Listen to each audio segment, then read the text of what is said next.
Sorry, ladies and gentlemen, we are starting early. Welcome to Bricking with Brutus. Today, we're going to be doing a set that I've actually been waiting for. Once I've heard that the Lego is going to come out with this set, anxiously waited for them to come out with it and had very high hopes and expectations of the set. And so far, just from the box design, I'm thoroughly impressed with the Singapore set, which you guys are here to see. So I don't know, part of me wants to build anticipation and just make you guys wait. You'll see on the build camera, right? We got bricks because, is it going to be a Lego build if there isn't some kind of brick aspect of things going on back here? You know, if you look at the Brutus cam, it's just a picture of the set, which, so what? I'm fighting without interns, so we're working through that. So anyway, and we're doing, things are great. Cletus would love to join us, but his honey-do list is out the wazoo. He might stop in later if he gets the time. But anyway, so trying to decide, do I keep teasing it? Do I keep teasing it? Do I touch the box? Oh, by the way, there might be another special guest that pops his head in. Anything more than that, I got to run to a different computer and allow them in. There's one in studio with me today. He might make his voice be heard, and that's okay. But if he makes himself be heard or known, I'll let you guys know who that special guest is. But anyway, so I would like to also say that the reason why I was so excited and waited for the Singapore set is because I've been to Singapore. It's a very beautiful country. Some of these landmarks I've seen when I was there, some of which I actually got to visit or just see from a distance and wish that I actually got to go up and get up close and personal, if that makes sense. This is, like I said, this is there's a handful of sets, of that every Lego builder person who likes doing Lego remembers that, like, they knew the instant that one's going to roll out that they were going to be the first one in line. Well, I was not the first one in line. That's just because I had other things that needed to happen first. And so, but now I have it. It was regardless of shortly after it gets released, it's going to be in my hot little hands.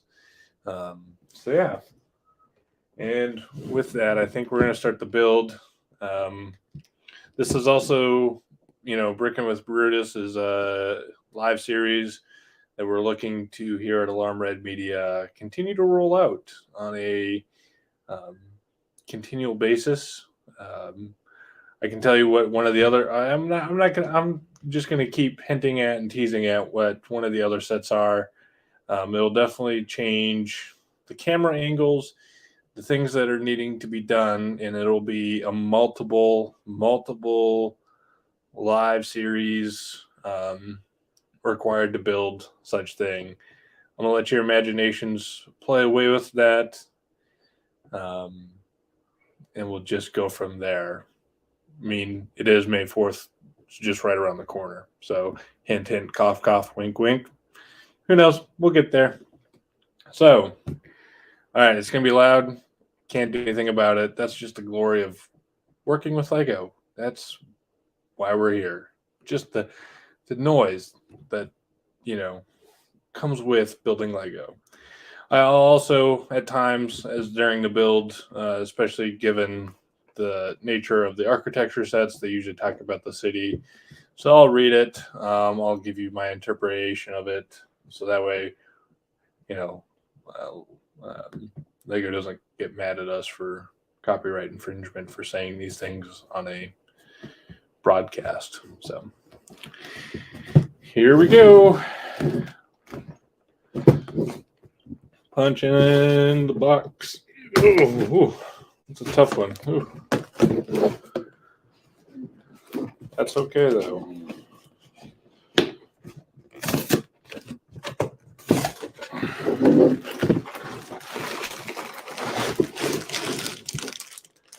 All right.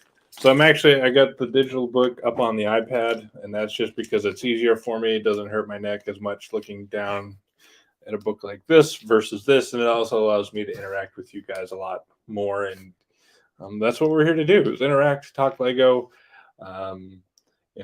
We're hoping to do more builds. Hopefully, one day, we'll do like we did almost a year and a half ago now with Ron Ripley and Cletus and I, where we built the TIE fighters together. I think it'd be fun for us to do a joint build again here soon. So yeah, we'll, keep you guys posted. Keep liking those subscribe buttons to make that happen. Because if you guys aren't watching it, we're not going to produce it. We're going to produce other things and whatnot. So I'm going to find bag one. And put all the other bags over here.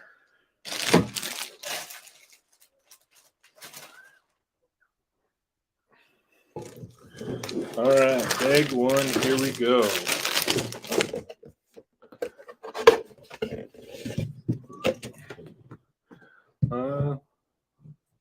We'll see if that stays.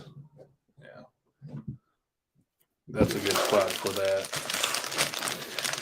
All right, so in bag one, obviously in every bag, most bag ones, you're going to have your brick spreader. I have more than these that I wish there were actual, like, I could turn them in, like trade them in for forks, because it seems like I always lose my forks or socks. I mean, you only really ever need one brick spreader, because if you're buying a set, they usually come with one, which is great. I appreciate it. I just need to find a creative way to use more than one. Maybe I should start labeling them one brick spreader per bag. Who knows? I don't know. We're just rolling with it today. Very happy little things.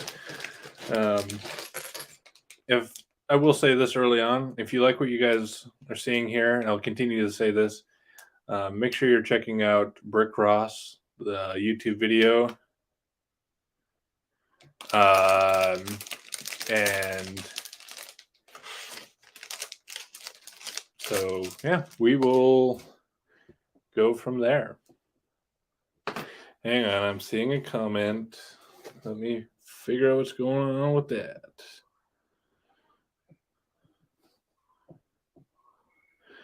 Hang on.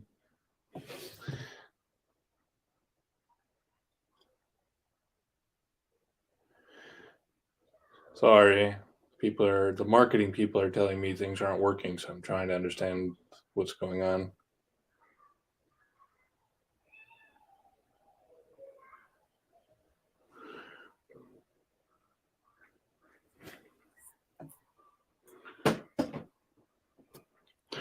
We're working through it.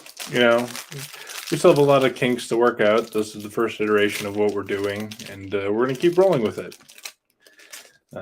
So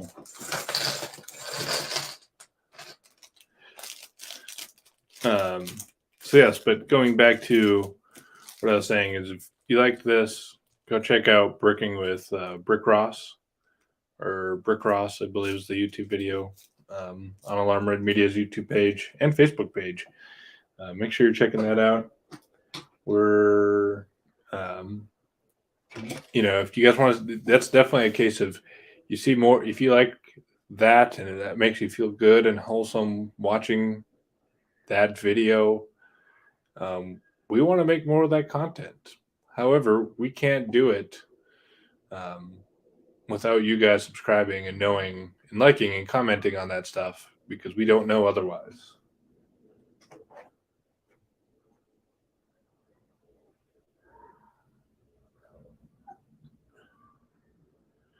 Hang on, marketing's working with me here.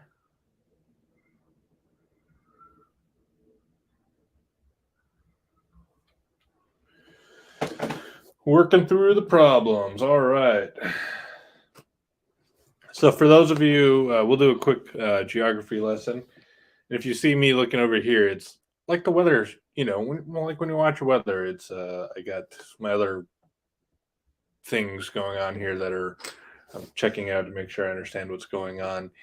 And all systems are green and go. So Singapore is in the Indo-Pacific region. It's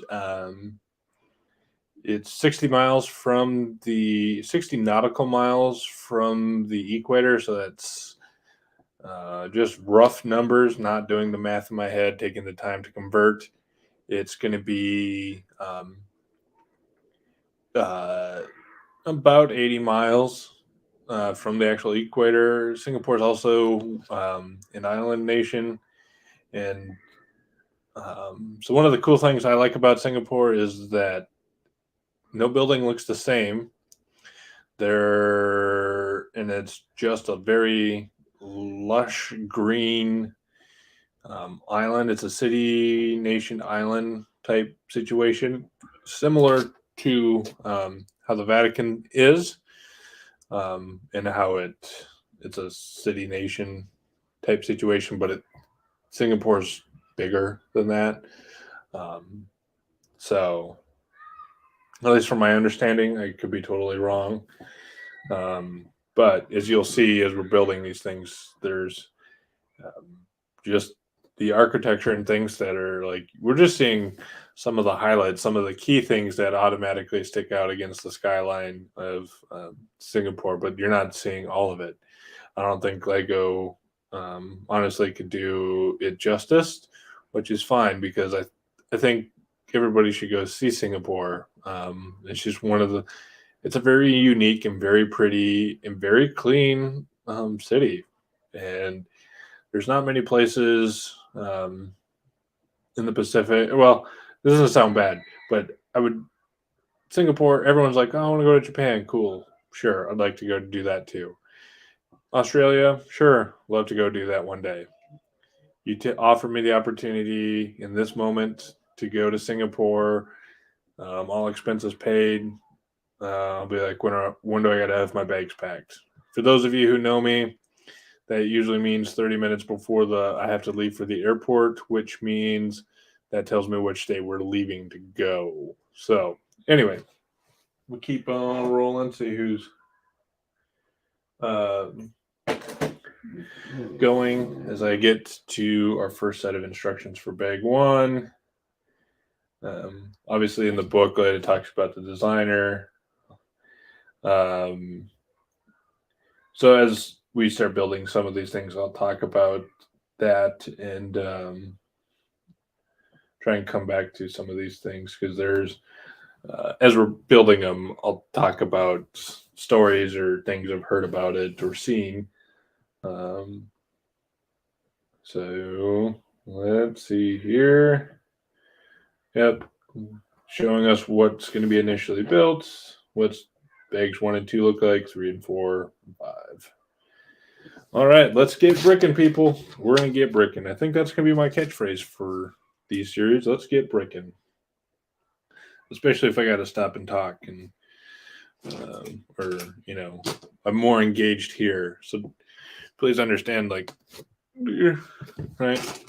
Try and be weird about it. That's what we do at Alarm Riding. We're a little weird, a little bit different. Oh, I think we have a special guest wanting to pop in. So just give me a minute as I go click some magic buttons, and give me 2 quick seconds to make this happen.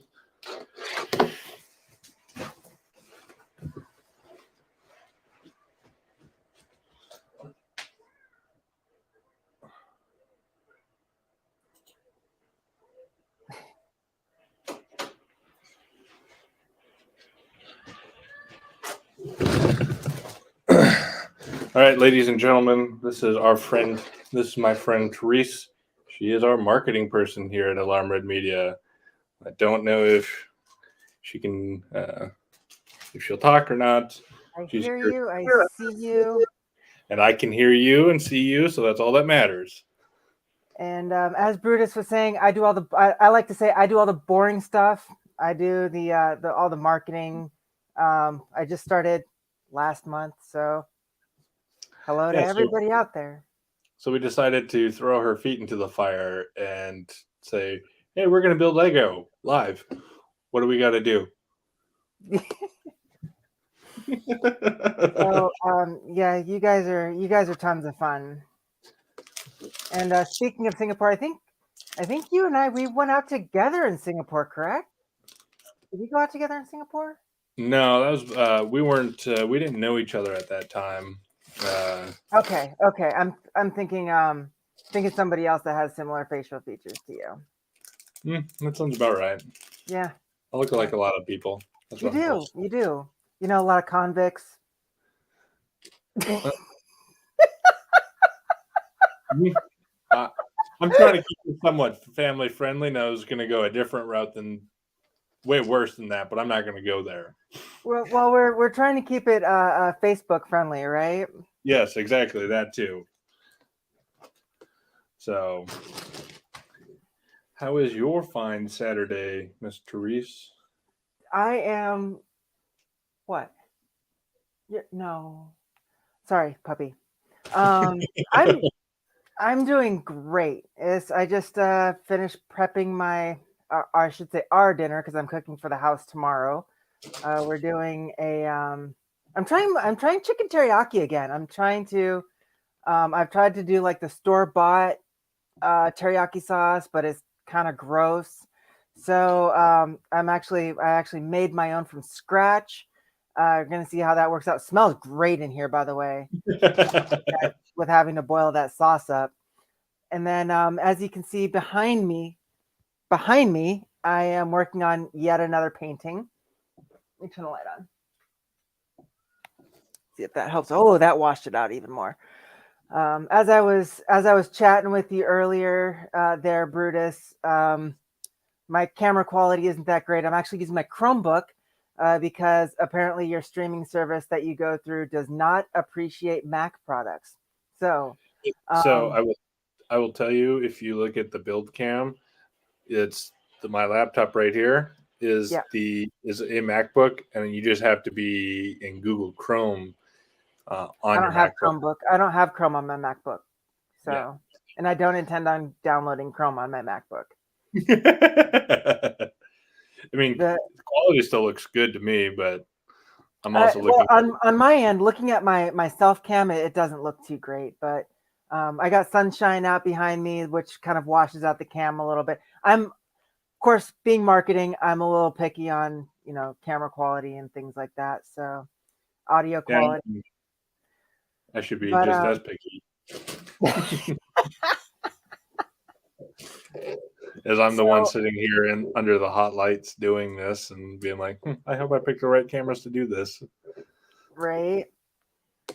So not only that, but hey, got my space pirate marketing swag just today in the mail.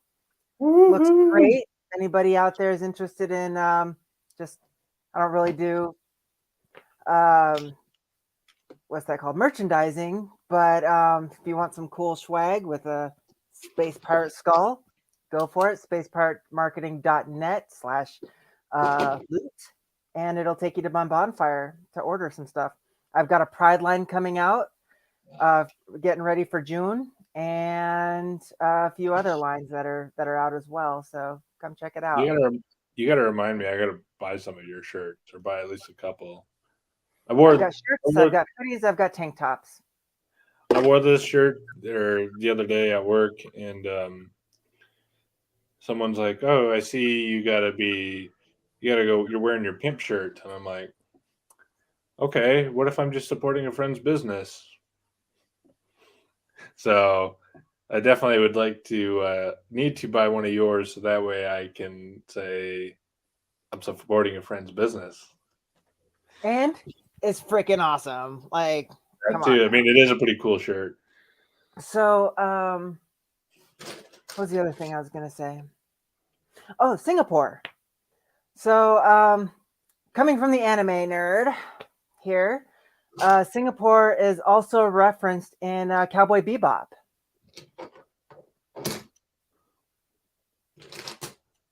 I don't know if anybody would be interested in that, but the in one of the episodes, it actually shows the water spitting merlions, and it is actually referring to Singapore in that particular episode. And the merlion is actually one of the main attractions in Singapore, which is actually really cool. It's really pretty. If anybody ever gets to go there, highly recommended. Um, and there's a whole history behind the merlion as well, and what it represents. Hope I'm not like stepping on your toes with some of this. No, I'm actually appreciating it because it's helping fill the silence that would just be me as Oh, I'm looking for pieces. So yes, please continue. I will It's, continue then. I love I would be more it. than happy to continue. So the merlion actually represents, I believe, prosperity, mostly financial prosperity, which is kind of indicative to Singapore, being it is actually a very rich country, as Brutus pointed out early on in the show. Very clean, very and very actually very wealthy. It's a trading port. Has been for centuries, as it was referenced in Pirates of the Caribbean. That's Um, just where I was gonna go with it too. I was like, I think they even in Pirates of the Caribbean reference it. So you know, they do reference it in Pirates of the Caribbean, but I don't think it was at the time it was known as Singapore. I think it was known as something else. Um, but either way, Pirates of the Caribbean referenced it because everybody knows Singapore. It is a trading port, and it is on one of the big, actually the world's busiest shipping routes in the world. I just repeated myself there, and I know I make fun of you for repeating yourself. what do you mean? The I world's haven't repeated. busiest shipping lanes goes right past Singapore. A lot of goods go in and out of Singapore. Um, we mentioned the cleanliness. We talked about the cleanliness a little bit, and there's reasoning behind that. Is largely because Singapore is very draconian. Actually, it's literally the definition of a police state. Um, a person can pretty much be, and I'm not saying this to scare anybody out there, because Singapore is ridiculously safe. As a woman, I felt super safe out there in Singapore, day, night. I've wandered through back alleys and all sorts of places in Singapore and felt totally safe. The people are very respectful, very nice, very accommodating to travelers and foreigners, more so than most of the countries that we've visited there, Brutus. So You know, what's also funny is that I didn't know at the time. I didn't find out until after we left Singapore that we will keep going back to this whole cleanliness thing, but like even the street food in Singapore is held to a very high standard compared to other places. even here in the United States, that's correct. Yeah. Like Singapore, like I would probably eat, if I dropped my hot dog, I would probably eat it off the street. Uh, Like no joke. I mean, I wouldn't say no joke. I am joking. I probably wouldn't do that. But let me get these off my face. So the person that I did end up going out with during that port visit, that I mentioned, kind of has some of the same facial features as you. He and I ended up going to a fish market, and in most countries, I would not, if it looked the way that it did in any other country, even here in the States, I would stay away from that. I would probably get traveler's diarrhea just from looking at that place. But knowing that it is Singapore and their ridiculously high standards, uh, especially their food standards, I had some of the best and freshest seafood I've probably ever had in my life, and it was amazing, absolutely amazing. So, and the reasoning behind that is because, like I said, it's a police state, right? It's a very draconian type area. So, is a person can get fined. They're very big on fines. They say Singapore is a fine place to live. They've actually turned it into a marketing thing. It's on T-shirts and coffee cups and beach towels and things like that. They've actually turned it. It's kind of their own little running joke there in Singapore, but it's actually true. Anywhere from 500 Sing to up to like 5,000 Sing, you can get fined for just about anything. Spitting on the street, chewing gum on a public transportation. What's Isn't that? that how they started their clean? That's the story I heard. I don't know if you heard a different story, but supposedly the whole reason why Singapore is as clean as it was is that somebody stuck gum on the like metro line, and the doors wouldn't shut, and it was frustrating a lot of people because um, it was causing a lot of disruptions. And so once they figured it out, they like that's what helped transition to some of the clean rules that they have. So I think there's a lot more to that. There's a lot, like I said, there's a lot to Singapore, and I think the key point to Singapore's cleanliness is their diversity, right? Here in the United States, we call ourselves a melting pot. We're nowhere near what Singapore is. In most major cities, you have like little India or little Chinatown, whatever the case may be. In Singapore, everybody's living elbow to elbow, and it's kind of crazy, and they need those cleanliness standards to keep health conditions safe for people to live on such a tiny island in such close proximity. So I think that's the bigger issue behind Singapore's cleanliness standards. Um, and not only that, but you spit out your gum, you stick it underneath a seat or whatever on the metro, and that's a biohazard. That's a health hazard to them. And being it's an island, um, anything that comes from the outside onto that island is going to linger and is going to be magnified because of the close proximity. Think of when we were on a ship, right? One person caught cold, we all caught cold. It's just like that on an island, right? So I think I can't remember the square mileage of Singapore, but it's not very big. So you've got a lot of people living in very close proximity, so they need those cleanliness standards. But the other thing is that Singapore still uses corporal punishment. I remember the video they made us The watch. videos, yes, the videos that they show us prior to pulling into port. So they do practice corporal punishment, which is in their country caning, and this isn't any like small little switch. It is a probably half-inch diameter cane that is flayed at the end that will literally, with one strike, just flay your skin open like a fish. Isn't it It is bamboo, made out of bamboo? it is bamboo. Yes, it is a bamboo stick.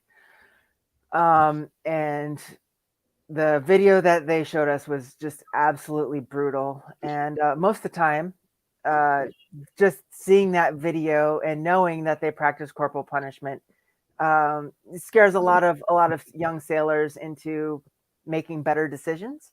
I've only known they're fairly they give the Navy a little bit of leeway. What? I have a story for you once you're done. Oh, so oftentimes the Singapore government will give sailors a little bit of leeway because overall we are relatively good conduct in comparison to some merchants, some other foreign navies, Russians, that do get themselves into a little bit more trouble and are a little bit more rambunctious than U.S. sailors. So, but that said, I've known of one sailor that did end up getting caned. Oh, you actually know somebody who got caned? Yep, I do know somebody who got caned. Oh, That wow. is a true statement. It was on my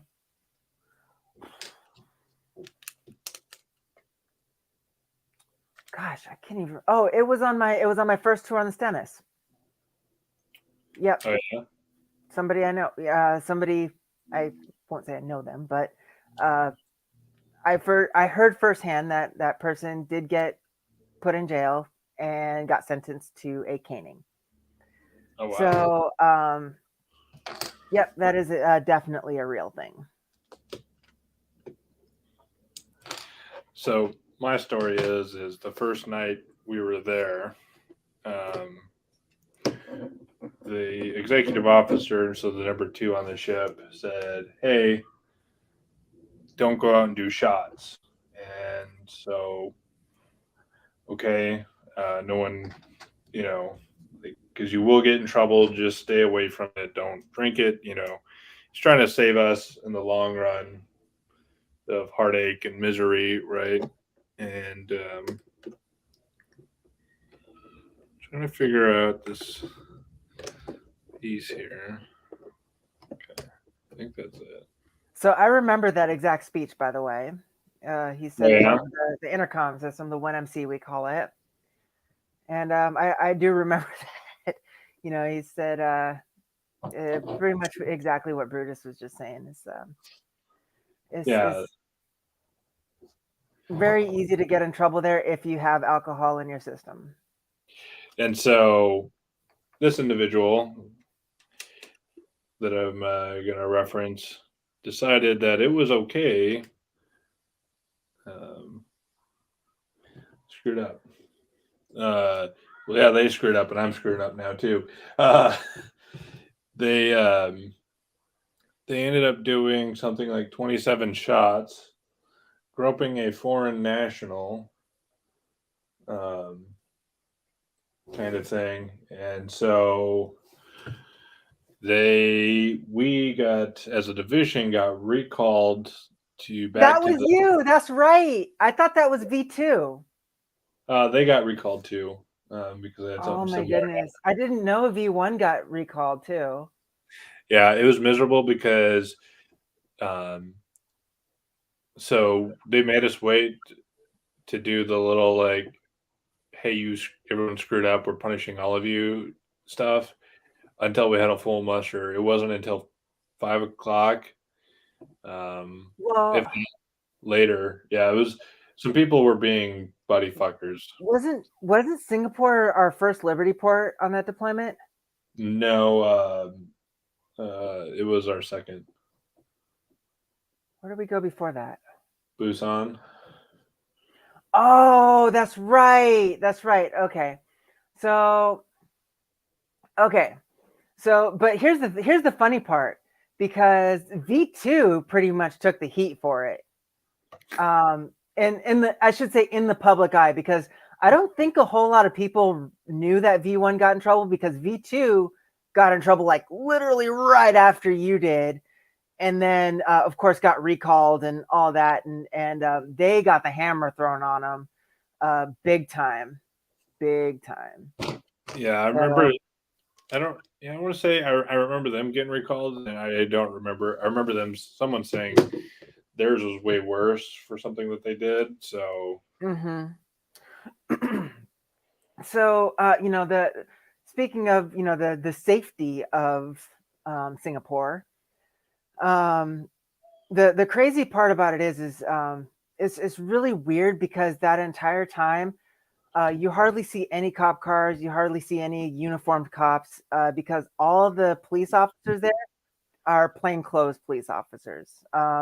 When we leave the ship, we go through kind of like a checkpoint. They pretty much just make sure that we're not trying to carry any weapons into their country or anything crazy like that. I think even like gum and stuff like that, they weren't even going to allow in. Eh, I mean, you go across, you go to the tram station right across the street, and to that 7-Eleven that was there, they sold gum. Oh. And not only that, but I was quitting tobacco at the time, so I had my gum on me, and they didn't stop me at all. Um, I don't know that I think that was a weird ship rumor that they were taking gum away. I don't I don't know. know. I was just making an assumption at that point. And the fun thing, I gotta take my glass off because glare is killing me. So the crazy thing about Singapore is that there's a lot of rumor and speculation about it. It's kind of one of those places. It's kind of shrouded in lore and mysticism, and I think a little bit Pirates of the Caribbean kind of brought a little bit of that, and there's a few other stories from the days of sail of the French Indochina type area, and Singapore is at the center of all that, and so uh, when it comes to safety, I mentioned earlier on that, as a woman, I felt just absolutely fine walking around Singapore. Of course, being from the ship, we had to have Liberty Buddy, and I always was very careful, no matter where I go, who I choose to take with me as a Liberty Buddy. But um, you know, if I were to move to a foreign country, Singapore was actually on the short list. Oh yeah. It really was. It really was. Um, because of their safety record. And, whether what you think about the whole COVID situation, Singapore actually handled it like a freaking boss. They hardly had any infections. They were one of the, if I can remember right, they were one of the lower rate infection rate country, have densely populated countries in the world there. And that's because of their cleanliness standards and their health standards. So there's a lot to be said about Singapore and the way that they do things. But there's just so much to do. The zoo is actually absolutely amazing. It's a fantastic zoo. Um, I can't remember. I think it was Singapore. They actually had a marsupial section where you can pet the kangaroos and the wallabies. Kangaroo Jack. Actual kangaroos. They're super freaking gorgeous. So, it was I think it was on my first tour on the Stennis. We always go to the zoo, and you come to the marsupial section and you go through like the double doors, and I didn't really think about it, and they just had like a single strand kind of safety chain type thing that corded off the walkway. And I'm just walking through, like looking at the kangaroos and the other marsupials. I think they had koalas in that same habitat there. And all of a sudden, one of the wallabies just like goes bloop right underneath the chain there. I was like, and the little wallaby like came up to me and like let me pet him and everything. And I looked at the employee there because they were standing at the entrance. I was like, "Is this cool?" They're like, "Yeah, it's a petting attraction." Like and I totally didn't even notice it at the entrance. You can get them like the little like candy turn bubblegum machine things. You can get them like put in a quarter and give them a little treat thing too. So that was super cool. I'm pretty sure that was Singapore. Massive zoo, just absolutely massive. What else is there to do in Singapore? So Singapore, as you may actually probably won't know because I'm just saying this for the first time, has literally my favorite place in the world. And mind you, I have been in the Navy for 19 years now. I have been around the world several times, 10 deployments. Singapore hosts my favorite place in the world, which is the Buddhist temple. I don't know if you had a chance to go to the Buddhist temple there in downtown Singapore, but I think I walked past one, maybe, or a Hindu. It's freaking massive. It's like 7 stories tall. It's massive. You would have known that you walked past it. Is that one? Is that the one that's by Chinatown? Yes. Yeah, I think I walked past it, not knowing I was walking past it. You missed out. You missed out on probably the most serene experience that you would ever have. So, like I said, it's 7 floors. The first floor is like you walk in and they have They're chanting. They have all their I forget the actual term of it, but they're statues, they're figurines, Buddhist figurines and everything. They're protective gods, if you will, all around. And it's called the Temple of 10,000 Buddhas, because there's 10,000 Buddhas in that temple. Weird.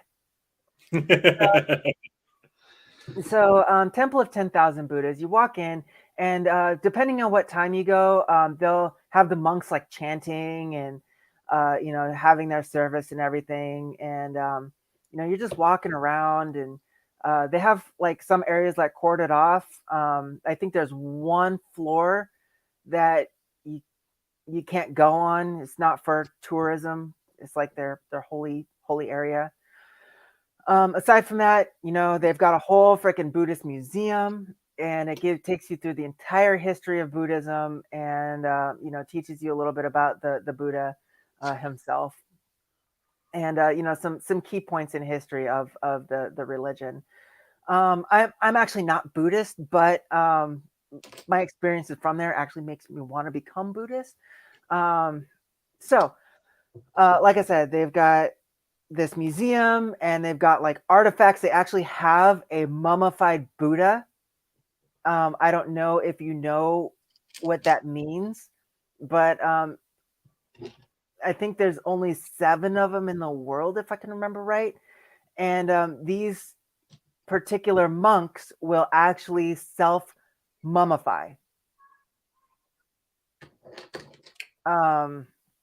So as they are coming towards the end of their life, they will start basically starving themselves and start the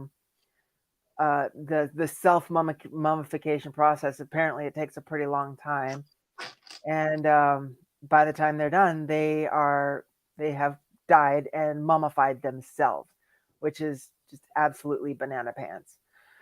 And I think there's one of those there. Super cool. And then the best part, the absolute best part of that experience is the roof.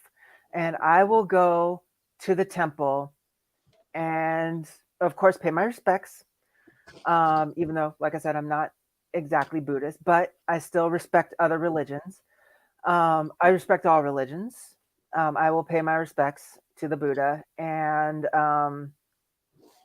I will go to the roof, and I will spend my entire time there, because they have got a rooftop garden that is just the most serene place I have ever been. I don't know if it's the way the structure is built, the building is built, or how it works, but Brutus, you know that Singapore is a very busy city, and there's always constantly movement and commotion. But when you go up to that roof, you don't hear anything. It's just the quietest, most peaceful garden that I have ever been to. And you have to remind yourself that it's in the middle of a city. And actually, just the last time we were there, there was actually construction going on. They were jackhammering right across the street, and you don't hear any of that.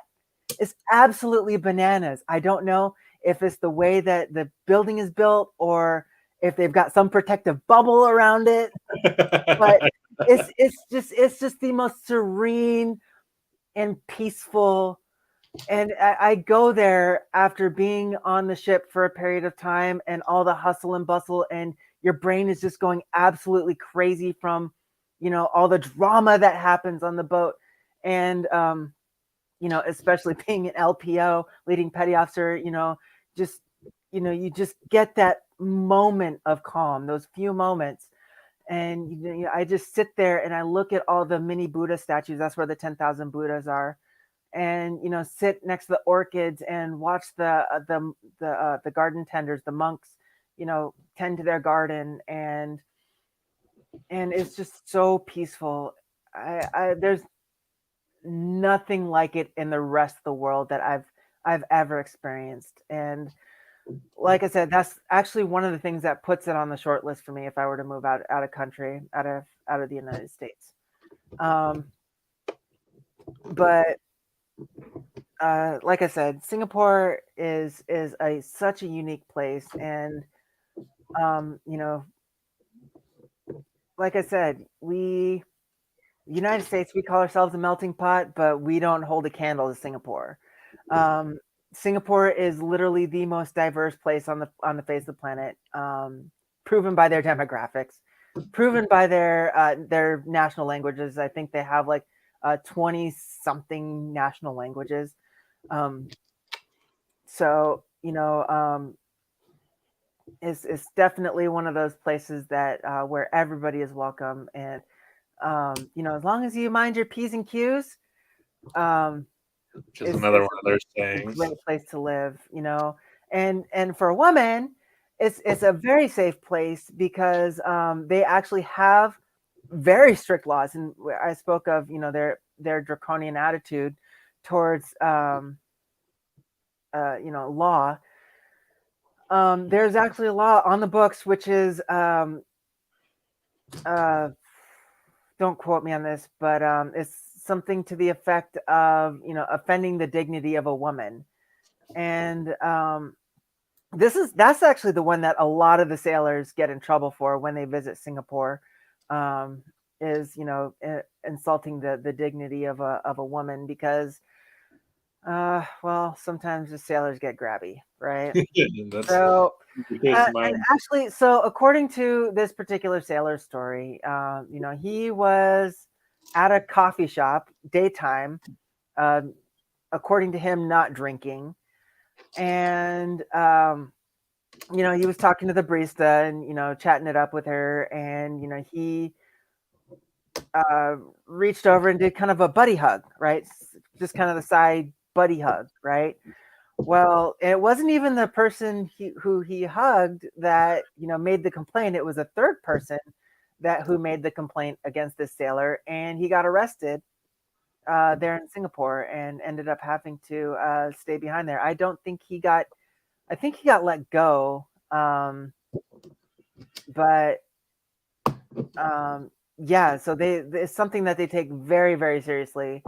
Um, over there, and it's definitely one of the reasons why I would definitely feel safe there. Um, I think the only one of the few other countries that would be on my short list would be France. I felt very safe in France, and I felt this a very strange connection in France. I never thought I'd feel that for a European country, but it almost felt like I was at home when I was at France. It was very strange. I didn't feel lost or anything like that during my visit there.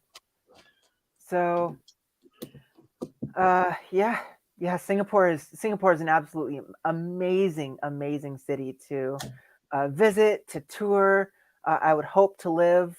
Everybody that I ever met or interacted with who are Singaporean nationals were overall very happy people, and like I said, they're very industrious, very um, and very business minded people. So yeah, Singapore is awesome. Yeah, I think one of my favorite places that we went was their aquarium, which is one of the biggest ones in the world. Oh, the aquarium is amazing. Yes, Yeah, I yes. did I guess you could call it 4D, 3D, 4D. Yeah, 4D. Is it 4D when they spray things on you? It's okay. So from a marketing perspective, it's experiential, right? It's giving the visitor an experience, right? So Right. So anyway, I did this thing. They showed this video. They had this other ship before you walk into the theater, and then the ship, and then you go do this like little video, and then like you go through a storm, and then that's where you get sprayed, and then the you start sinking, and then all of a sudden you're now on like the floor, and you can walk out into the aquarium, and you walk out to this aquarium area, and it's a shipwreck. oh, cool. Yeah, it's a really cool, totally worth the money. experience. So, Let's see what else is there in Singapore. Let's see. I already mentioned Merlion Park. Absolutely amazing. I think do they have did they get a Ferris wheel? I think they got a Ferris wheel or something. I think every major city got a freaking Ferris wheel now. yeah, everyone's getting a Ferris wheel. I mentioned the zoo, the Buddhist temple. There's Little India. Absolutely amazing if you want some cheap silver and gold. Um, and I'm talking like actual silver and gold on a very reduced price in comparison to here in the United States. The only other place that I believe is any cheaper than that is either Bahrain or Dubai. I always get those two mixed up. Because they have just gold everywhere. Everything is Persian. It's a Persian country. They just roll in their gold and they're like, gold. My gold from my oil field. That's a good way to describe it. Hey, hang tight just a second. I'm gonna go grab something. I forgot my cell phone stand out in the kitchen there. I'll be right back. I'm gonna mute myself here. Stop my cam.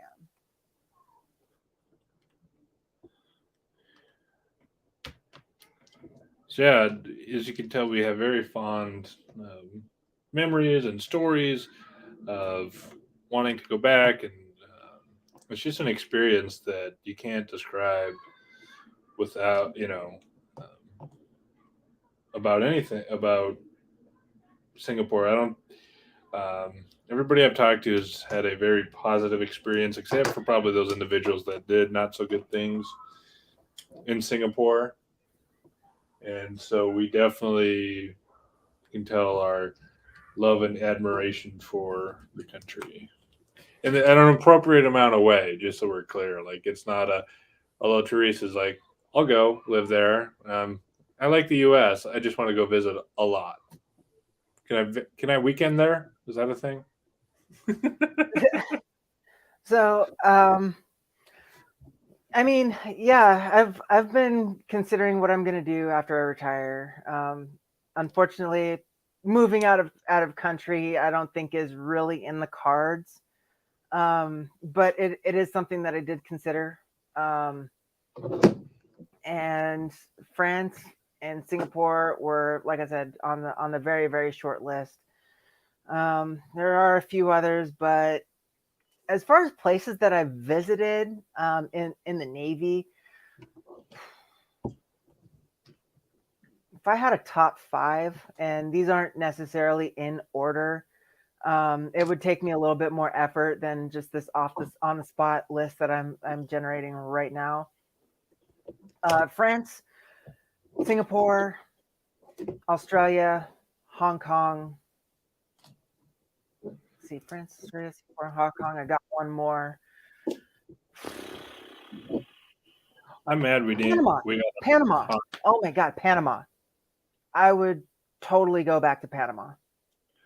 I'm mad we got our Hong Kong trip canceled. Oh man, so I missed out on Hong Kong. I did visit there. I had a blast. Unfortunately, I did not have as much fun as I could have because that was still back in my drinking days.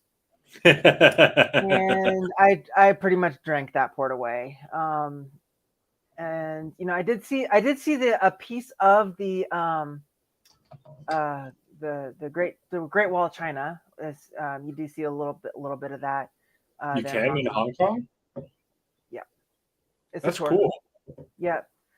And then come to find out, if I would have known at the time, there's some pretty good rock climbing there in Hong Kong as well. Like I said, didn't know that when I was there. What else is there? A lot of rich, like, and when you see like Dubai and Bahrain, you see like the Porsches and Lamborghinis just like cruising the streets like it's nothing. Like, that's Hong Kong too. Nice. So I keep seeing in my like Facebook feeds and Instagram feeds is the like Dubai's new dive place. Um, it's like a deep water dive, Dubai or something like that. It's called. Oh yeah, the deepest indoor dive pit thing. Yeah, Yeah. I can't for whatever reason I have issues with like the pressure in my nose going down and like ears and stuff. So it's still something I'd like to go swim in it just to say I did it. Like, can I Well, get they one of have those like bubble head scooters and like I can actually go down and see things? well, they also have, I believe, is still the biggest indoor ski resort as well. Look, I'm going to the desert to get away from the snow. But this is snow inside. It's still snow. But it's not as cold as Minnesota. It's still cold regardless. Talking about. It's climate control, homie. I know. Still no. I love the snow. I love the cold. So it's probably because of my cold heart. Hey, on this onboard sentence, they called me the ice queen for a reason. I've gotten so used to it being sleeping cold. If I like, it would not surprise me if one day I ended up like, as weird and morbid as this sounds to say, waking up in the morgue and freaking out the coroner.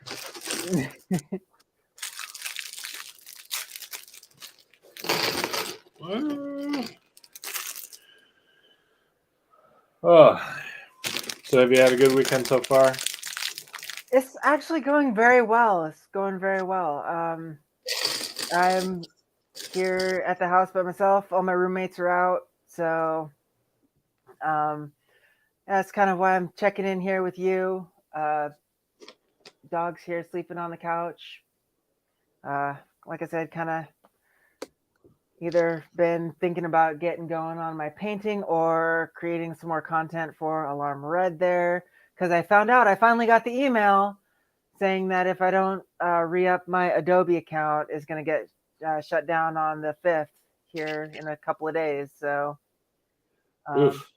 kind of trying to figure out what I can do, create some content, like preload some evergreen stuff to, kind of, I've shown you guys some of the stuff that I've made, just kind of things like that. So I've got some things to do. Still haven't taken the DOG out for a WALK yet.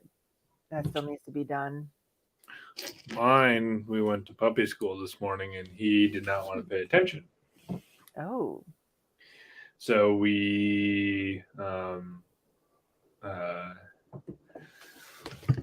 so I've not taken him for one of those either, but I know I probably should, which will probably happen after. Just a little one should happen after I get this built. So cool. But I think the next time I do this, I think you should be in studio with me. Make something happen. So, just some thoughts. I did pick up a futon today, so I can actually have like guests over. Ooh, look at you, baller! Yeah, I know, right? Trying to be all adulty and stuff. Yeah, I told somebody, I was like, "Hey, you can come over," and I was like, "Oh wait, I probably should get you someplace to sit that isn't." BYOC, bring your own chair. Yeah. So, and I initially was like, "Oh, I'll just do it for the dog," and then Papa Brutus was very like, "Save yourself the money. Don't buy it for the dog. Just go buy my dog bed." Well, the 2 dog beds he has chewed up, and taken the stuffing out, or starting to take the stuffing out of. So that's the current. Like, okay, I see you do not want to Um, you don't like the stuffing for whatever reason. Why do you think Um, dogs do that? well, Stella did the same thing. She's actually been very anti dog bed. She did chew the stuffing out of one, and she just straight up ignored the other one. Like she would not go anywhere near it for some reason. I don't know what that poor dog bed did to her, but but um she's got two couches, and she has pretty much commandeered these entire couches, and they are pretty much hers. And when I did get it, when I got a new bed last year, when I did Hmm. get it, of course you get the, I think, 120-day trial or whatever the case is, where you can return it. I made sure that she liked the bed and she could get up on it before I. Hi, puppy. Hi, Yep. puppy. Oh no, leave it. Yep, this is our surprise guest that decided to make his guest appearance. He must have heard us talking about him. Maverick the puppy, people. Maverick the puppy. Eat Say hi those to the people. Legos. Eat them. No, because Dad doesn't want to. Dad needs that money. Doesn't need the vet bill. Needs that money to be spent on other Legos. I was thinking, making you have to, dig through his poop to find the Lego pieces. That'd be funnier. But Oh well, at the current rate of things with him, it wouldn't take much to find him. So, oh, Maverick, good boy. So, yes, at the current rate of things with him, that would be easier to do. Still is not something I want to do, kind of thing. So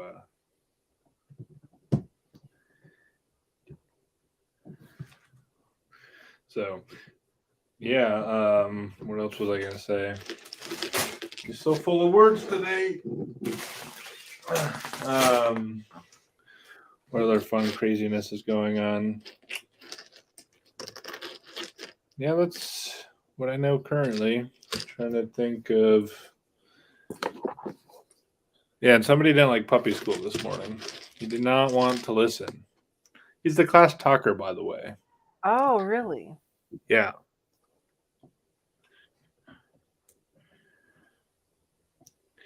And he definitely makes his presence be heard. Of he was even the trainer was joking that she acknowledges that like the dogs just look at her like a pet dispenser because she'll throw them treats, and he's definitely figured out with her that if he sits well and stares at her, eventually he'll get a treat. And then today, when he waited longer than he felt he had to wait, he let her know that he was waiting for her. So Oh my goodness. what are you chewing on? A Lego? No, that's I told probably. you. I'm hoping not because I haven't dropped. I've dropped the one, but then I picked it up right away. So off, off. Hi. You can make your debut. You want to say hi to the people?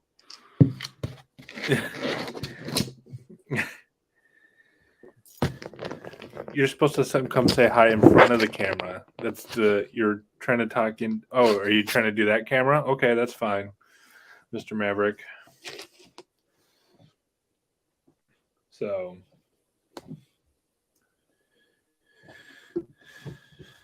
let's see here. What other cool things can we talk about? I was not this. I was uh, not. I was not this prepared for you to come in and I don't want to say steal the thunder, but share all the fun facts. And I'm like, now what? Well, now what, right? Right. Yeah. Actually, from a personal perspective, Singapore is the country that I visited the most throughout my career. I That last time that we were there was actually my eighth visit to Oh Singapore. wow. Or no, No, because we went after you left. So I actually went 9 times. I've been to Singapore 9 times. Something's telling me he.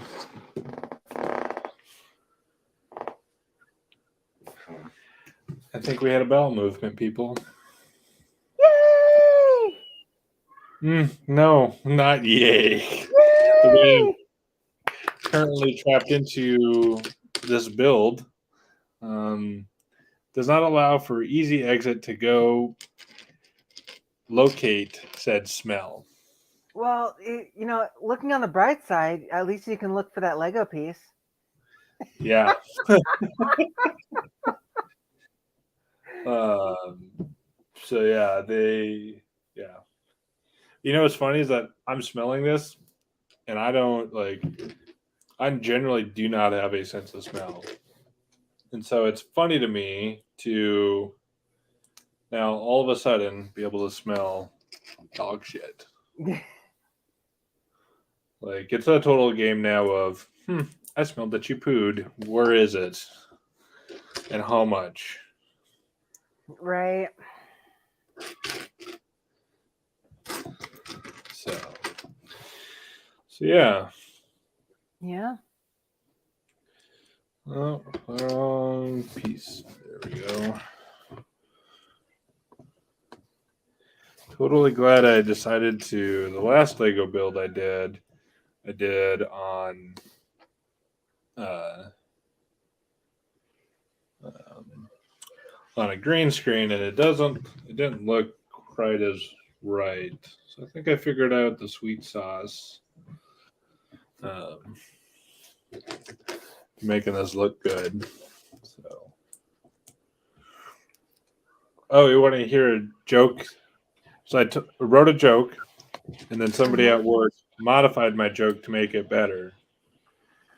So I am tired of getting cut off by Teslas. And then it occurred to me, you can't get even with Teslas the same way you used to get even with any other cars, because you just can't pour sugar in the gas can. But I will tell you that you probably shouldn't pee in the gas can. Speaking from personal experience, it tingles a little. So they were very strict as to saying you have to give me credit. I'm like, well, I will once I make millions off of that said joke. So yeah, let's see what other new jokes can I tell right now. None, because I'm still trying to be very wholesome about jokes I'm telling. Just so we're still a little more family friendly and don't have issues with Facebook. Yeah, Facebook has been fun, hasn't it? Yeah. Ooh, let's talk about, since your space pirate. Space pirate marketing. There you go. There you go. I know some words. What was the last space documentary you watched? What was the last space documentary I watched? Now I'm reaching for it. Let's see here. I watched a documentary about, well, it was one of those micro documentaries. So it's broken up into series. Because my son, he's super into astronomy and space and all that. We watched a micro documentary about, I believe it was Jupiter, and then Saturn, and then the Voyager, the Voyager probes, and the Juno probe that was a part of the Jupiter documentary. I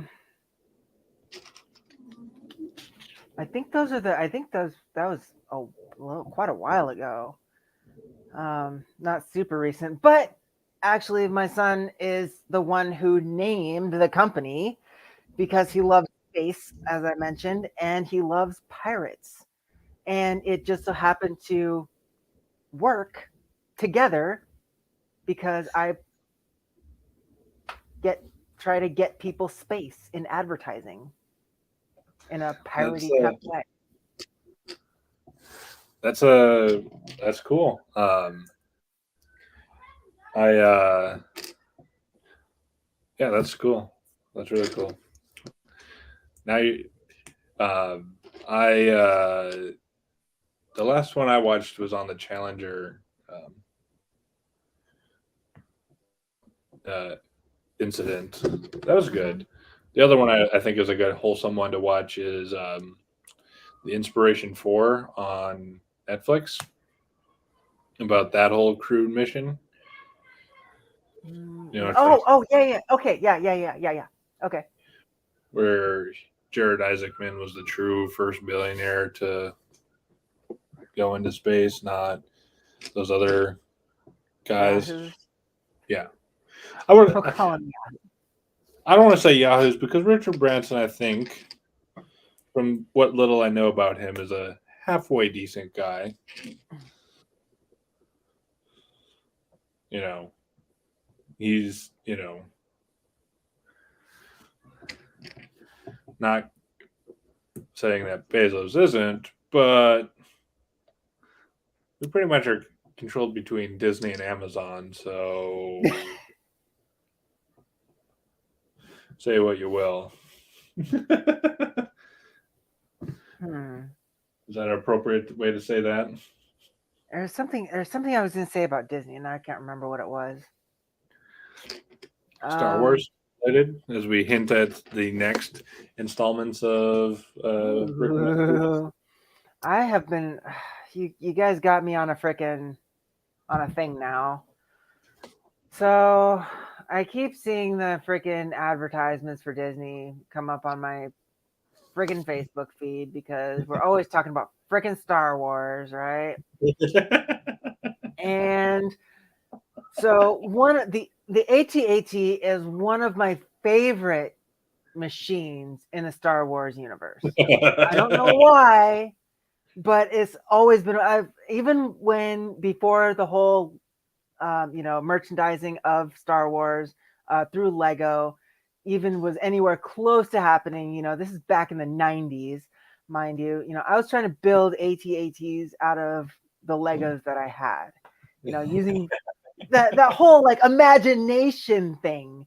Not having instructions that tell me how to make these things and trying to figure out how to make them work. You mean then Lego has to come out and create these things with specialized pieces and instructions telling you how to do it. Yeah, bite me. It's absolutely just bite me, and that's me being Facebook friendly, by the way.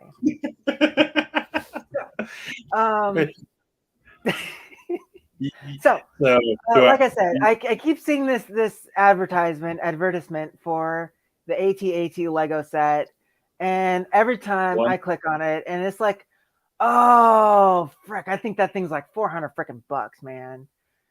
Try doubling that number. I know, but it's massive. It's massive. Like I know it's gonna be freaking huge. But I cannot justify to myself, much less my spouse, spending $500 on a Lego set. That's why I'm still single. Anyway, that's buying that one. So yeah, if you want me to come in and be in studio and do your builds with you, I would be more than happy. But at any rate, so yeah, like some of the things that Lego's just come out with is just absolutely bananas, man. Like I can't even describe how far Lego has come and how they were, and from a marketing perspective, like how they've stayed relevant from their very humble beginnings all the way through like their massive merchandising campaigns. and it's just baffling how, it's just gone, one of those things that's just gone from generation to generation, and its value has remained the same, if not increased, from my parents' generation all the way through us, and now our kids. It's just, Lego is just one of those things that is timeless. Is timeless. I have a coworker, or well, she's an engineer that I work with, and she says that Lego over time holds its value far greater than gold, silver, and most typical retirement options. And I'm like, you really got to stop telling me these things, because now you're just justifying me buying more Lego, because I'm just gonna be like, that's my retirement. That's how I'm starting to So, look at it.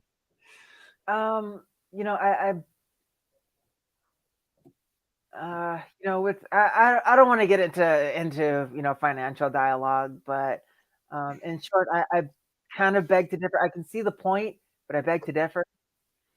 I think it's her justification for buying Legos, and it's good enough Yeah, for me. yeah, because I am a gold silver crypto bug.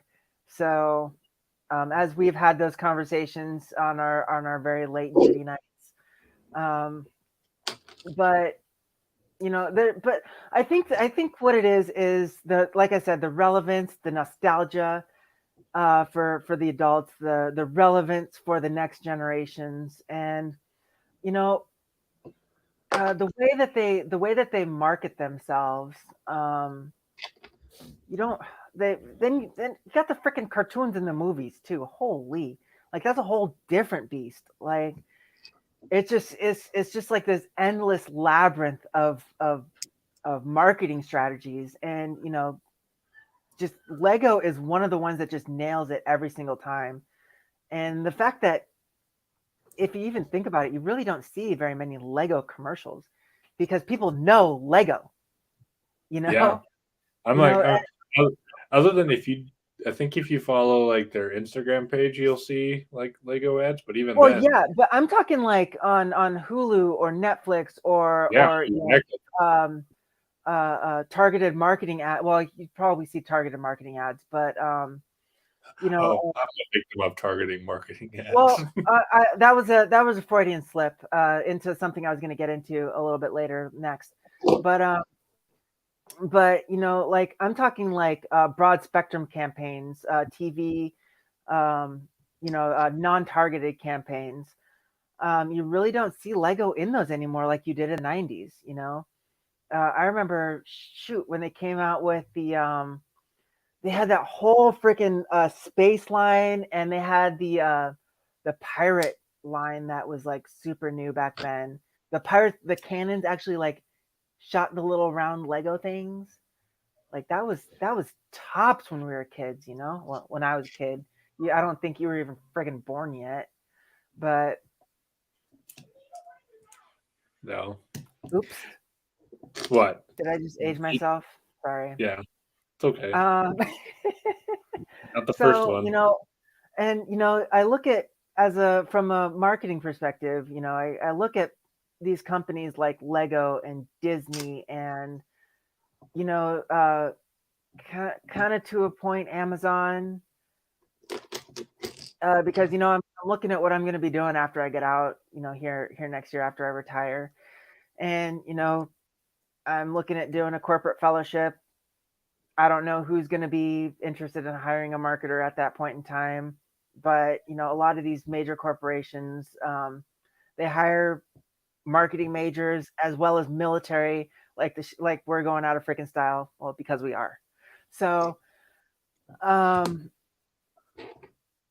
I'm looking at these strategies, from a marketing perspective, and just seeing how they've developed and changed and stayed relevant, and how they're able to, create these, 500, $1,000 freaking marketing, or I'm sorry, Lego sets, and people are buying them like they're going off the shelves like hotcakes. So You're You're talking to a guy who's going to be staying up because the May 4th sale for VIP starts tomorrow, and I want to get my order in because why not? Because I haven't ordered new Star Wars sets in a hot minute.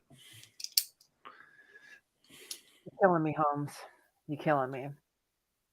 But I've got my vices too. I've dropped money on climbing gear, on my guitars, on my instruments. What other? All my backpacking and camping gear. You know, so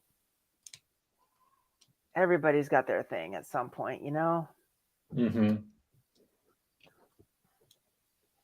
Not to mention, you know, all my paint stuff. I just dropped. I mean, painting actually isn't that inexpensive of a hobby, I guess we call it, because these little bottles of paint here. I'm not going to show the label. These little bottles of paint here, they're what 2 fluoro ounces, 50 cents a pop. Like if it costs me anything, it costs time. Canvas can kind of get expensive. I'm actually doing. Uh, I can't move that right now. Actually, I'll move myself while you're talking there. As I'm talking, as I'm trying to make sure I'm doing the build right, because now I'm having some finicky pieces. So I'm actually using a black canvas, and that's a little bit different than what I normally do. Um, Aren't you a I traditional? don't have any of my other paintings really too terribly close that I want to share with the world. Oh, what's this? Oh no, not that one. Sometimes I'll do like the equivalent of doodling for painting, just to kind of get the juices flowing there. Mm-hmm.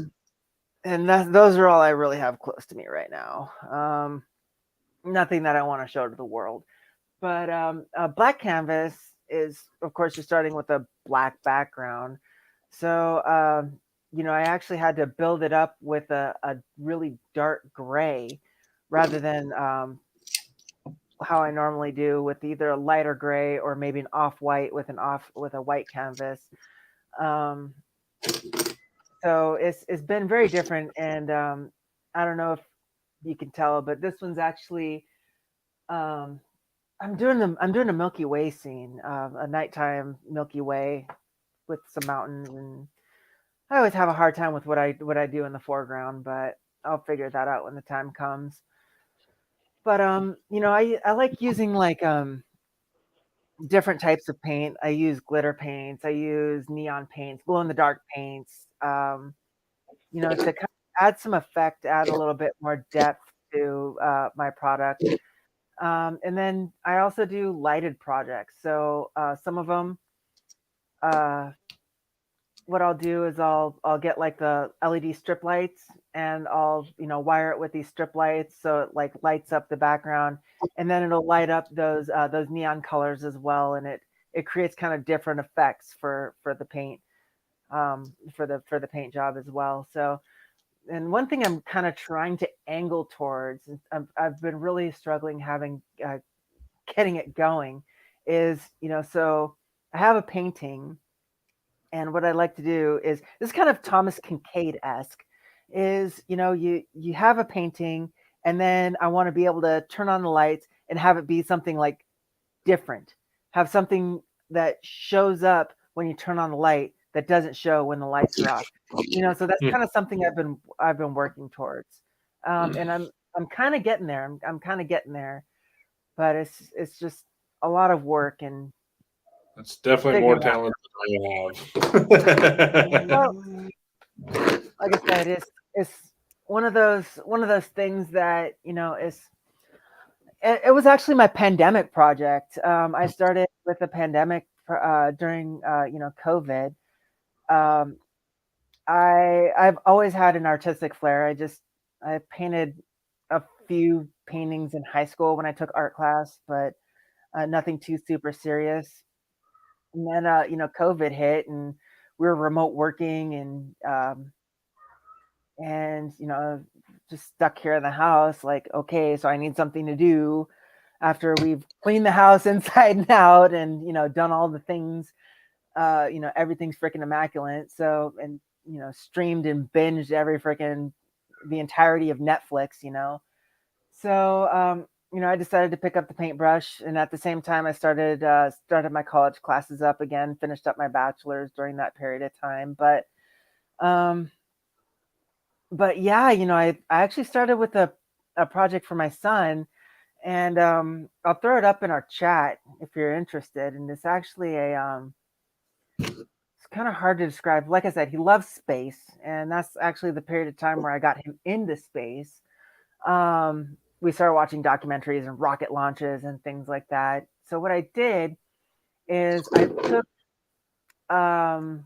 9 10 by 10 canvases, and I pieced them all together and made one big planet out of it, right? And then each canvas is a piece of each planet in the solar system, including the sun. So, and that's actually where I got the idea of the backlighting, because it's also his nightlight.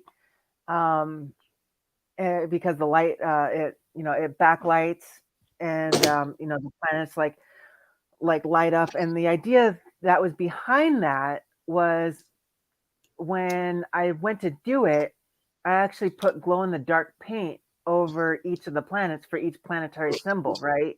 And what I wanted to have happen was, when you turn on the lights, those planetary symbols will light up or glow.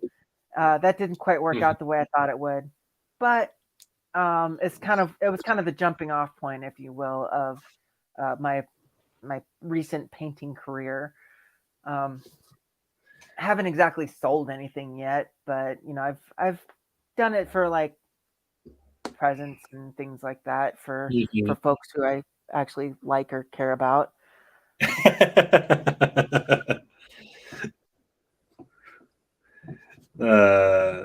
you noticed that you haven't gotten a painting from me yet? I wonder why. I'm just stab. I mean, okay, I see you.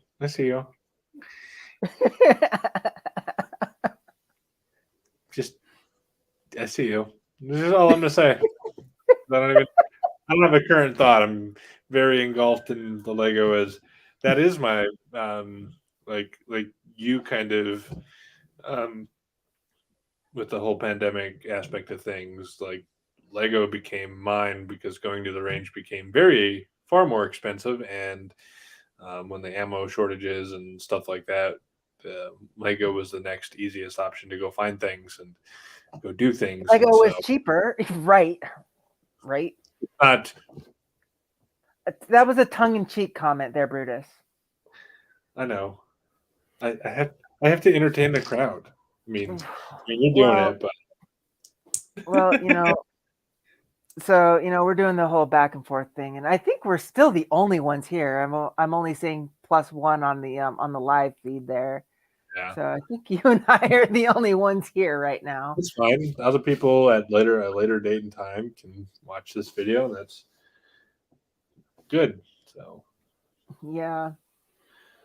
So yeah, that was my pandemic thing, and it's kind of evolved from there. So yeah, I definitely although I really got to stop buying Lego because I was really starting to run out of space and starting to wonder where I need to put things. But I'm also like, that means I just got to buy a house now. Ooh. Right? Is your VA benefit? Yeah.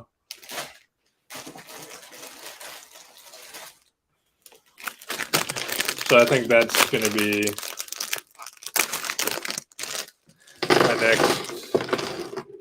in the next like 6-7 months of looking for a house.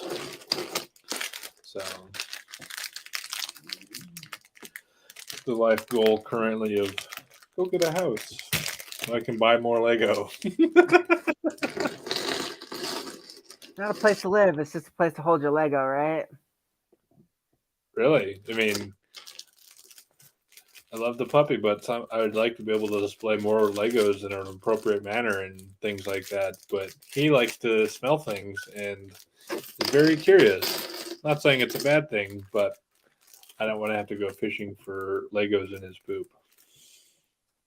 I mean, I wouldn't mind seeing you do it, but that's Yeah, just because you wouldn't have to smell it. You're not the one smelling it. precisely. I'm here for you there, Brutus.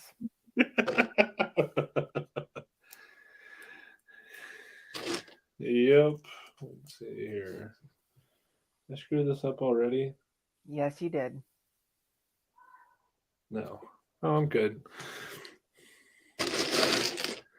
I sometimes get in these like, all right, good moving grooves with. After building them, you kind of like have a general idea of how things are going to go together, and then Mm-hmm. they throw you a little curveball, and you're like,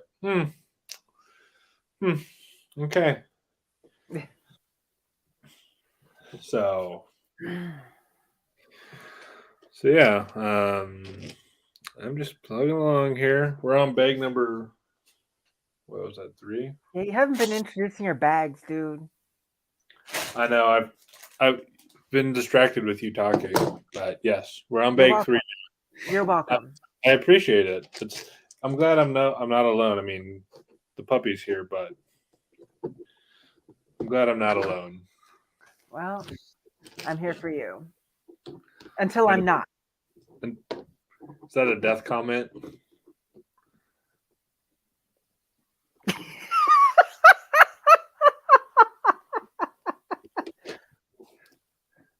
Do I need to be concerned? Are we making life choices? I'm not about to keel haul you. I may not have made you a painting yet, but I still kind of like you. Kind of tolerate me. I just kind of tolerate you. You know, I don't pay you. I just allow you to live. That's what my mom says. She says, I kind of like you. I'll tolerate you. She's probably actually going to get mad if she sees this, mad at that comment.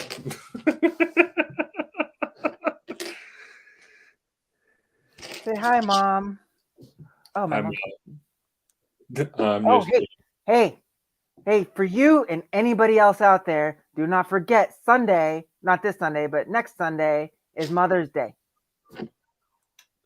Oh, so I should be doing my shopping on Saturday, a week from today. I mean, you should be doing your shopping sooner than that, but you know, if you want to do some, but your mom is in Minnesota, right? Yeah. So just make sure you call or something. I'll maybe, Anybody out there, call your mama. Call your mama. I'll maybe call her. Your mama. Oh, I can see. Maybe call her. I'm hoping, as much as I've said her name now, that she'll pop on, and then you'll hear my phone go bzz, bzz, right, saying stop talking about me. What? She does not like it when she's the butt of the joke or the punchline. Would you rather be the face of the joke? I am the face of the joke.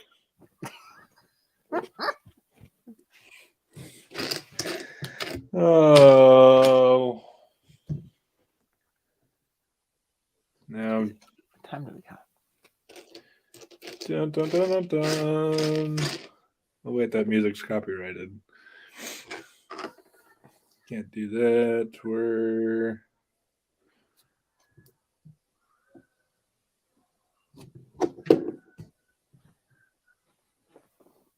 Okay, that's right. So far, I'm always paranoid when I can't find a piece that it's a missing from the bag, because I've heard horror stories of people opening up sets and have been missing pieces, and I'm very paranoid about it happening to me at some point. Oh no.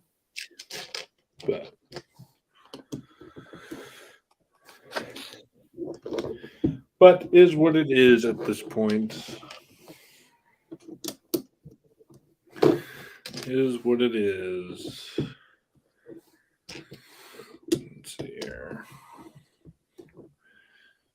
Dun, dun, dun, dun, dun. Oh my goodness. Just building the one Raffles place. That's what we're building currently of the set. So it's actually this white building on the behind me. This one right The here. boat. No, that's not the boat. No, it's the triangular looking building. Yeah. So okay. So yeah, let's see here. What other fun, exciting things can we tell you? Yeah, I'm kind of trying to look up some things to talk about. Yeah, we should probably plan these out a little bit better, longer lead Hey, time, but you got to start somewhere. That's the thing, right? right? And we gotta, and I think it's a matter of just getting back into the groove of things. We haven't done something like this in long time. That's also This, true. so we're That's very just true. knocking the rust off of us. I don't understand. So hey, here's something to talk about. So you and I, we were talking about the possibility of doing a podcast together. Mm-hmm. Are you wanting to make that a thing? It's on my list of possibilities. I don't know what my bandwidth is going to be quite yet, but it's on the list of my possibilities. Oh yeah, because I'll tell you right now, I got the bandwidth because Homeboy's not getting a whole lot of stage time, and if we can do it with the puppy being present in either location, your place or mine. Well, my place isn't going to be very, because don't forget, this isn't normal. I normally have roommates and kids and things going on. True. So a True. puppy is probably going to be much easier to manage than 2 kids and a dog, and Fair. 2. And 2 roommates. Yeah, fair. So yeah, since Homeboy right here is not getting a whole lot of stage time, or hasn't gotten any stage time in a long time, and I'm hoping to jinx myself by saying this in a positive way, but since I haven't gotten a whole lot of stage time, I'd like to um, go back and if be like, oh yeah, I have all the time in the world because I'm not getting stage time doing that, or vice versa, kind of thing. So now, watch. Come Monday morning, I'll have emails saying, "Hey, you want to be on stage?" Yes, I do. But so that means I'm just saying I have the bandwidth to take that project on. So Yeah, it's kind of something I've been kicking around. keep kicking it around. I mean, all you're doing is teasing me for a good time.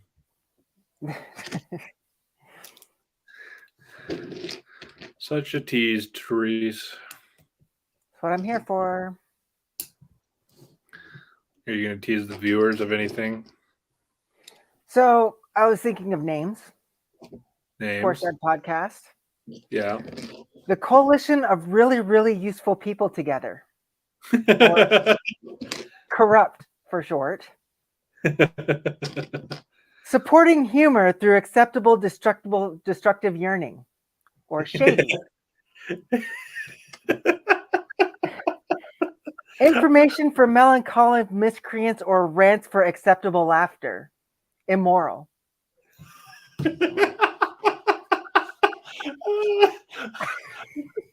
I love it. I love it. Because I think,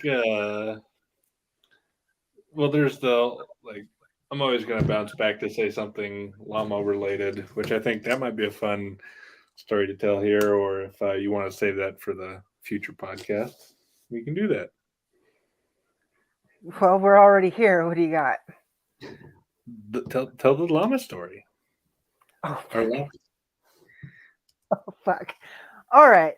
And finally, the last one I had was Misfits and Miscreants, which was our kind of towards the end our tag name for Delta section there in security.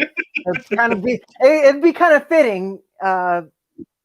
That'd be a little bit of a nod or a throwback to that. All right. So, backstory. Brutus and I, we were, of course, as we've mentioned, we're in the Navy together. We served together. How we actually met, we were in security department together. So when a ship goes into a yard period or a shipyard or an overhaul period, divisions like air department don't always have a lot to do, and they will send personnel to other areas to still be useful and effective and in doing something and staying productive. I was an engineer. Normally in that kind of an environment, I am pretty busy, but my circumstance was a little bit different. I was a career counselor, and I didn't have a whole lot of connection with engineering department. They sent me to security, and that's how I ended up in security myself. So Brutus and I, we were in security department together. That's where we met. That's where we really, really hit it off. I was a field training officer. He was my assistant field training officer. And then, of course, I was watch commander and chief of the guard as well. So we rotated to night shift, and night shift is always fun. You always get to see it's either 0 or 1,000 miles per hour. There is no in between. So either you're busy all night and just weird stuff is happening. You see all the weird stuff at night. Drunken sailors coming back, custody turnovers with the civilian police department, local police departments, whatever. So like I said, it's either 0 or 100 miles an hour. There's no in between. So in our downtime, which oftentimes there was a lot of downtime, we would hatch schemes. We would hatch all sorts of different schemes. And the one we actually kind of came close to following through with. So there was a little bit of a rift between, we'll just say, the office, the security office, and the watch sections. So what was happening in the watch sections was not being supported by the office. And there's this constant disconnect, right? Like the office never knew what was going on in the watch sections, and there was they would want something to get done, and we're like, we can't even do that. We don't even have the capability to do that, and so on and so forth. And I don't want to get too far into the rabbit hole with that, but we'll just say there was a little bit of personality rift that went along with that. We'll just say that, right? So there were some good people in the office. There were some very good people in the office, but we really wanted to kind of play a little practical joke and bring it home to those few people that we didn't quite get along with down there in the office. So we started hatching schemes, and we don't want to get into too much trouble. We just wanted a little bit of innocent fun, so we didn't want to hurt anybody. We didn't want to damage too much property, so the whole conversation about how much property damage would be acceptable without us getting into trouble and going to captain's mast, that actually came into question. So as time went along, we started talking about llamas. To this point, I can't even remember how we got on the topic of llamas. So we got on the topic because I have a great aunt that lives out here that posted on Facebook that said you could get a llama for $100. Right. And you got $50 because I'll throw $50 into this rabbit hole. That's right. We were going to buy the llama. We were going to name it Tina. So I said, what are we going to do with said llama? And Jackson's like, well, have to keep it at your house. I'm not keeping a llama at my house. I mean, I own a house. Well, I mean, technically the bank owns my house, but my spouse is not going to be happy if I bought a freaking llama home. She was not happy with me even bringing a turtle home because we already have a petting zoo. So, you know, and of course at the time Jackson or Brutus lived. You lived in the barracks at the time, right? Yeah. Yeah, you lived in the barracks, so you're not going to keep a llama. So here we are.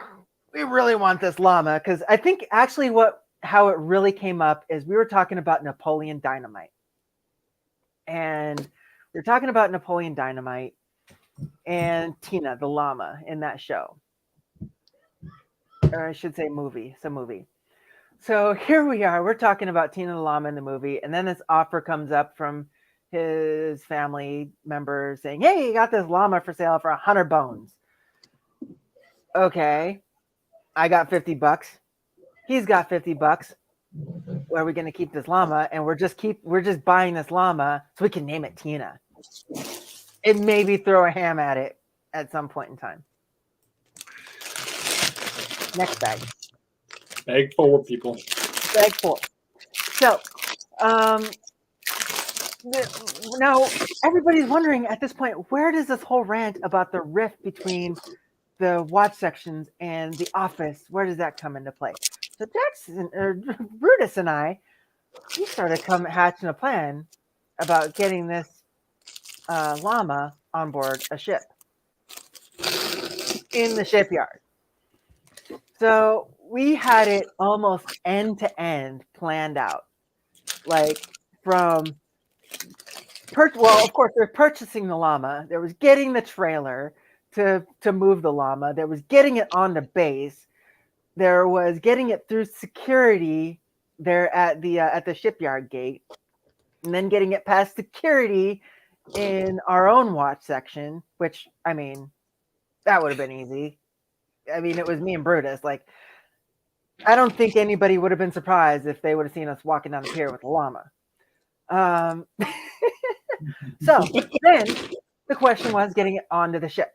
And what we were planning on doing is we were going to get it down to, that would have been 1, 2, I believe would have been 3 decks down. And the stairs on a ship are very steep. And, I don't want to hurt the animal. That was one of the main things, to get it on board the ship, so we were talking about, paying people off at this point to, get it craned, get the animal craned on board. Pay people off. Yep. And, the llama would have been cheap at this point, but, when it comes to starting to have to pay people off, that's where things started to get a little too expensive. So the end goal was to get it down 3 decks on a ship and into the security office and keep her there overnight so that when the office personnel came in the next morning, they would be greeted by a llama.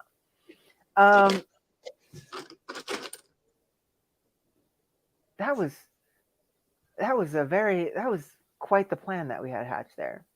Yeah. At any rate, so we went round and round about this llama, and it just kind of became a running joke at that point in time. Hi, puppy. Are you making an appearance again? Is it dinner time? Yeah. Oh shoot! What time is it? We'll eat here soon, buddy. Oh, that's why she's all. Yeah, mine just jumped up off the couch, and I think she's going to whine at her bowl. Oh, every time he walks by, I just get a whiff of it, and I'm like, maybe it's time for a bath. That could be it too. Whew. So the end of that story was, unfortunately, we did not purchase the llama, nor did we get it on board the ship. And had we done that, we would have probably gotten in a lot of trouble, because there actually is, come to find out, a UCMJ article against bringing live animals on board a ship.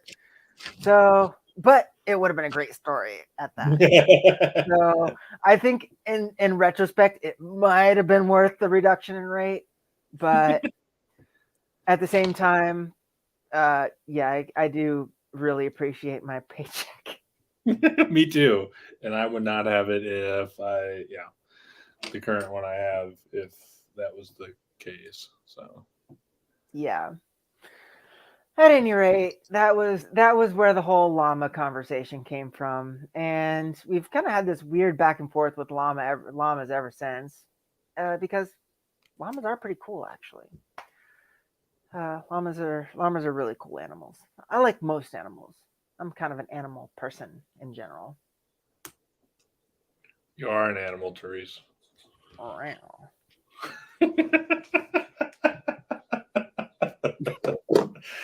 Ugh.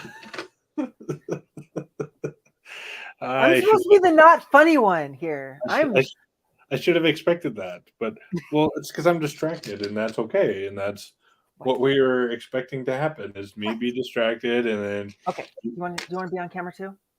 Okay. Come here. What? What? What are you doing? I'm not. What are you doing? Come here. Come here. Come on. Over here. Good girl. Good girl. Look. Look. Look. Look. Look. Look. Look. Look. Look. Look. Look. Stella. No. No. Not my. Not there. Here. Look. Right here. No. Over. Up. Up. Up. Let me see your face. There you go. Good girl. That's a good puppy. That's a good puppy. All right. That's enough of you. Get out of here. You're a nerd. What? Did you go potty outside? Oh, look at that! My dog knows how to tell me she needs to go potty outside. Mine's a Oh! puppy. Mine's a puppy. That's all I'm gonna say. What? He's still learning. I'll be right back. All right. He's still a puppy, people. He's still learning. You didn't learn immediately within 4 months of being born how to wipe yourself, go potty in an appropriate location. He's still learning.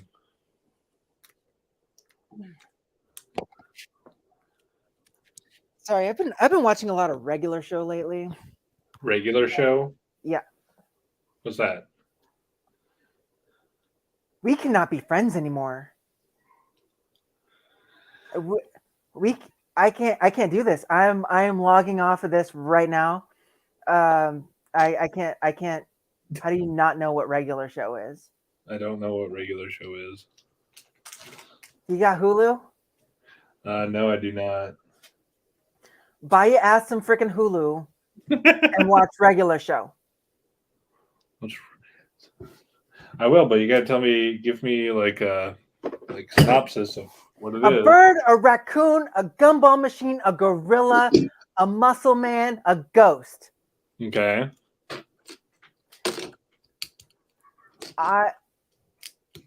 They all work in a park. Okay. That's all I'm going to tell you.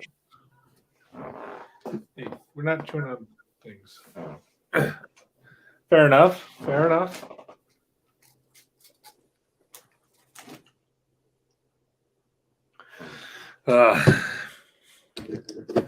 Yes, but I have cable like an adult. You should be happy that I'm an adult and have cable. Cable is useless, dude. Why is the cable useless? No, we're not. Oh, thank you.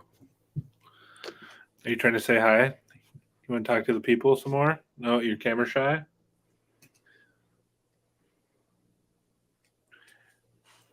He's looking at you with intent. And then he sighed with the you frustrate the shit out of me.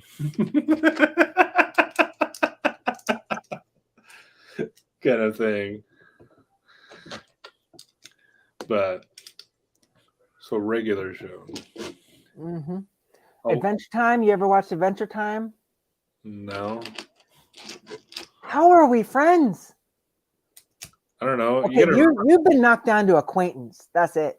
I live under a rock, all right? Yeah. But I also a lot of that stuff doesn't necessarily appeal to me. I just started watching The Simpsons and getting into The Simpsons. How? I I can do this. I don't know. I don't know if I can do it. This is one of the roughest, pieces of news I have ever had. I thought you knew. No. Hate to break the news to you. Ta-da! This makes me sad. Why does it make you sad? It saddens my heart that you would not enlighten yourself with such comedy, such quality comedy. Well, all 8 seasons of regular show and seasons 1 through I think about 4-ish of Adventure Time, frickin' tops. oh yeah. Yeah. Not to mention Futurama. Go down that rabbit hole. Like I said, I just recently got into watching The Simpsons. Casually. You are not building any favors over here. You got some homework to do. I already had homework from puppy class today, which I thought the whole point of puppy class was for the puppy to learn and not me to learn. No, because you got to train the trainer. Yeah, I realize that now. And she keeps talking about conditional, or what's that other word, fancy psychology word that you do with dogs. Beat the hell out of them? No. I would never hurt an animal, by the way. The type of training, it's the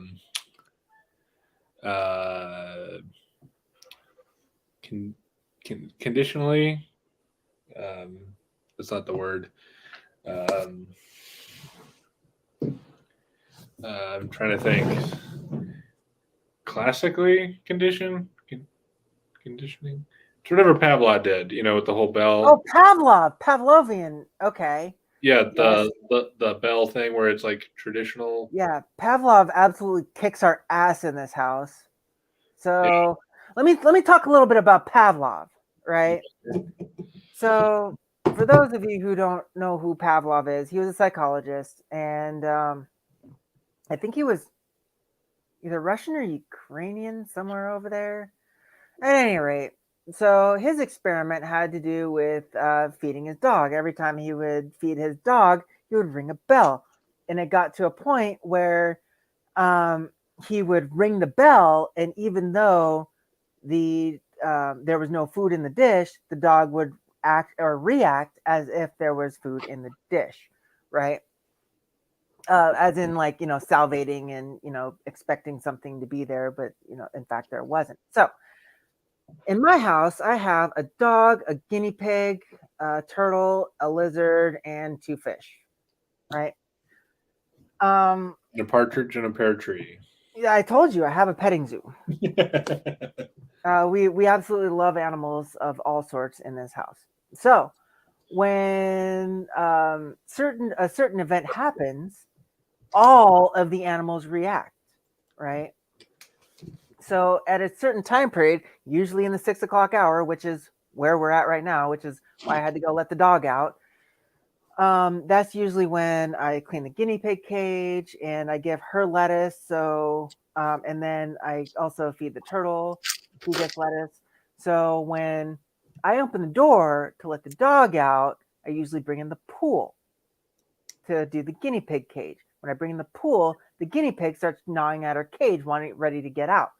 When the turtle hears the guinea pig cage, he starts clunking his shell up against his container because he's ready to eat. And the lizard's just a lizard. He's kind of on his own program. And the fish are in my son's room. So yeah. Anytime that sequence of events happens. Oh, and then by about that time, my dog, she's also getting hungry, so she starts whining over by her bowl. So yeah, all Pavlovian chain reaction right there, one to the other, and they feed on each other's anxiety too. They do, they really do. Oh yeah. Yeah.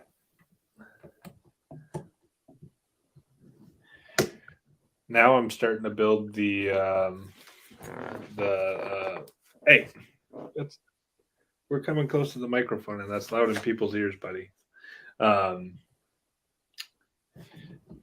Hey, so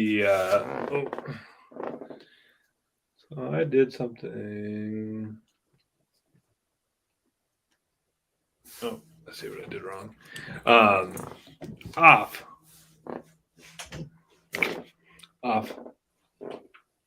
We're not showing the people how tough you are. Just be a good boy.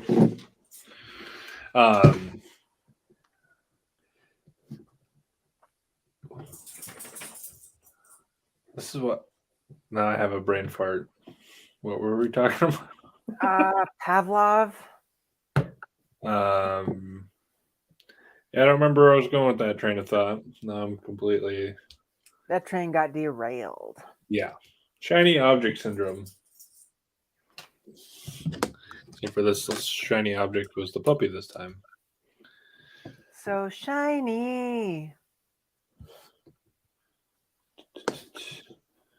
Let's see here.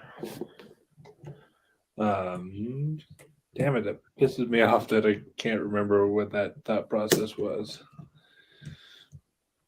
Anyway, turtle, fish,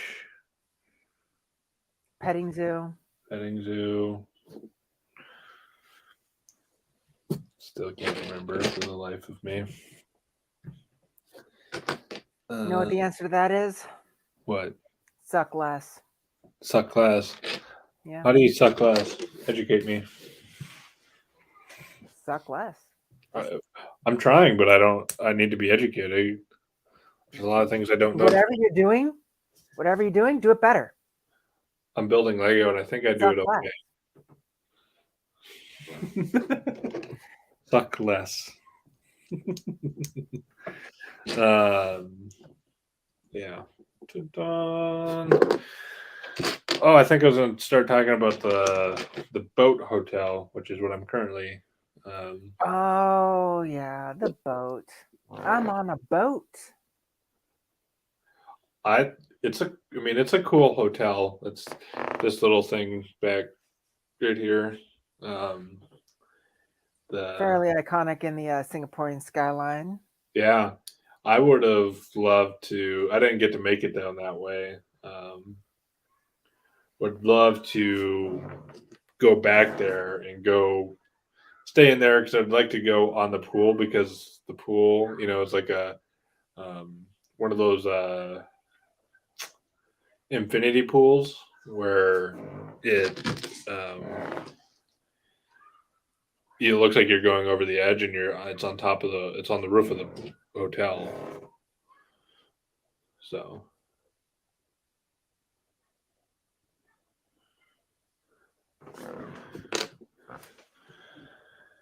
yeah, let's see here.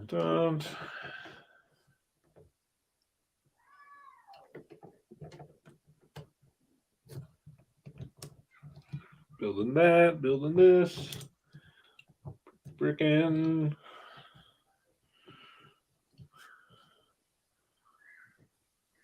I remember I came up with a catchphrase at the beginning of this. Now I don't remember what.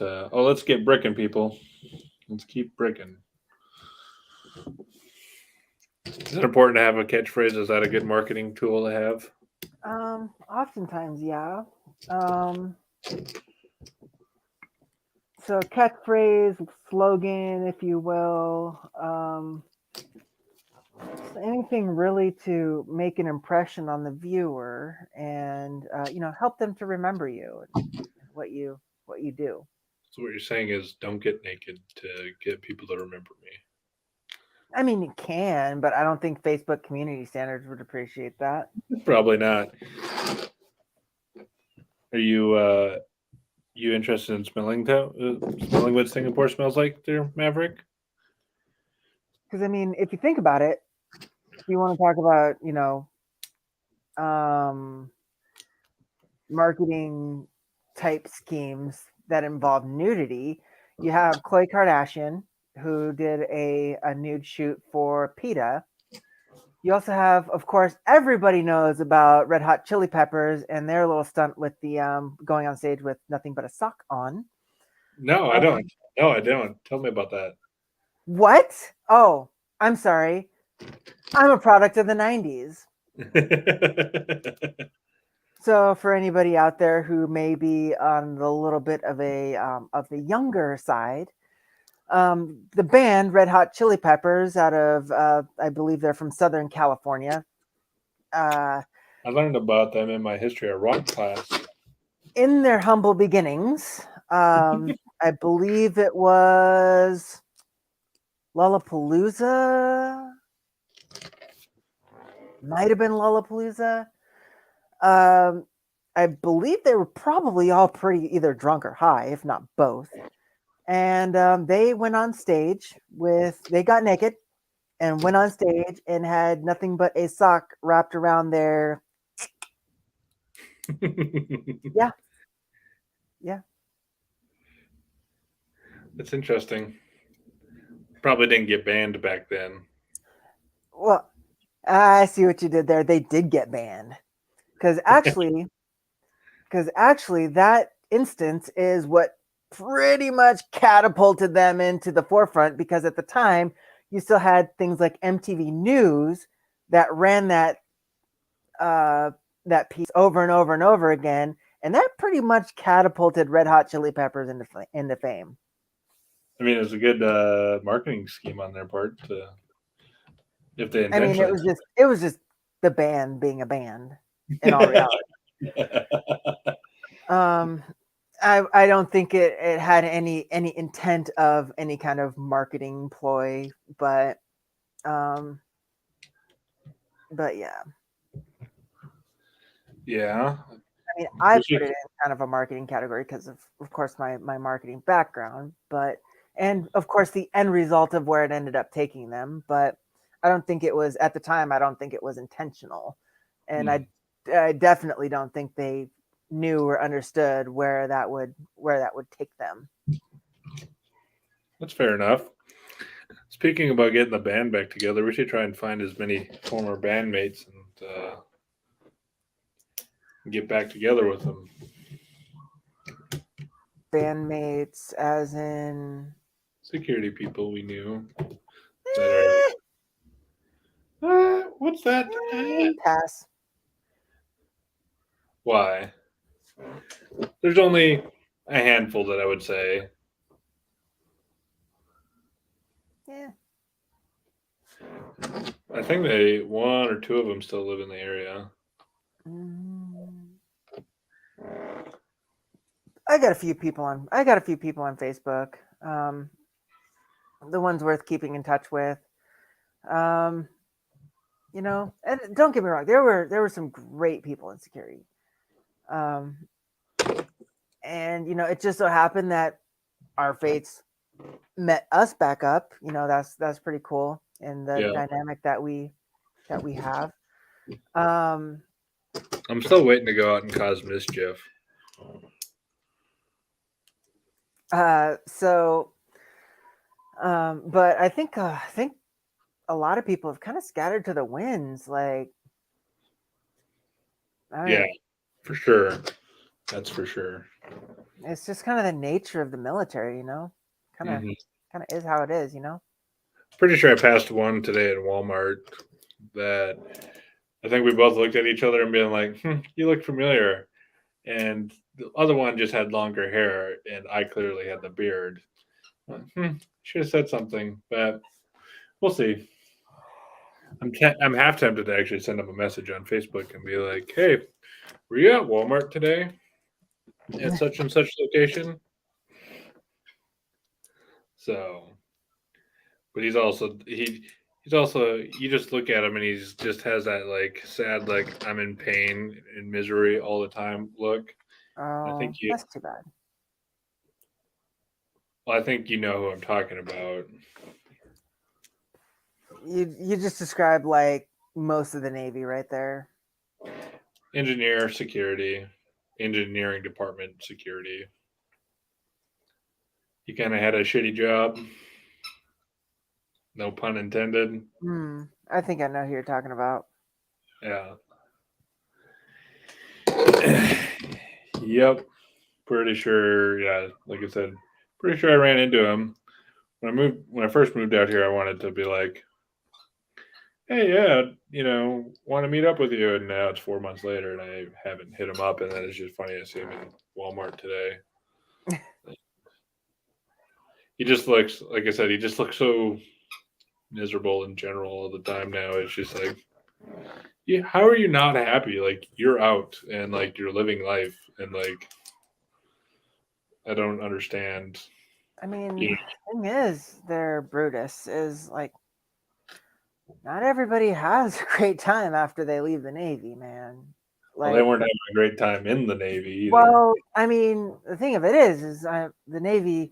Don't get me wrong, the Navy is not the best organization in the world, and I am not advocating anybody to either join or leave the Navy. But at the same time, like the Navy does provide a lot of things that you really have to that aren't necessarily given to you, and you have to work really hard for. You know, Right.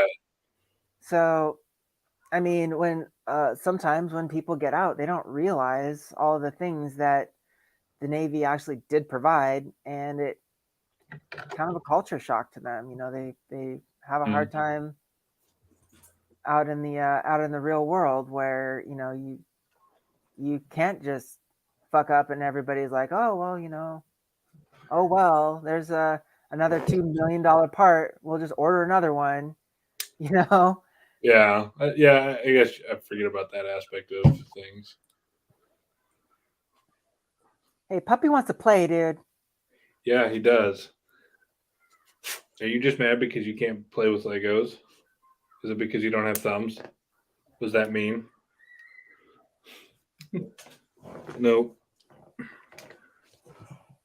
That was a quick grab on my part. No, we don't chew on it.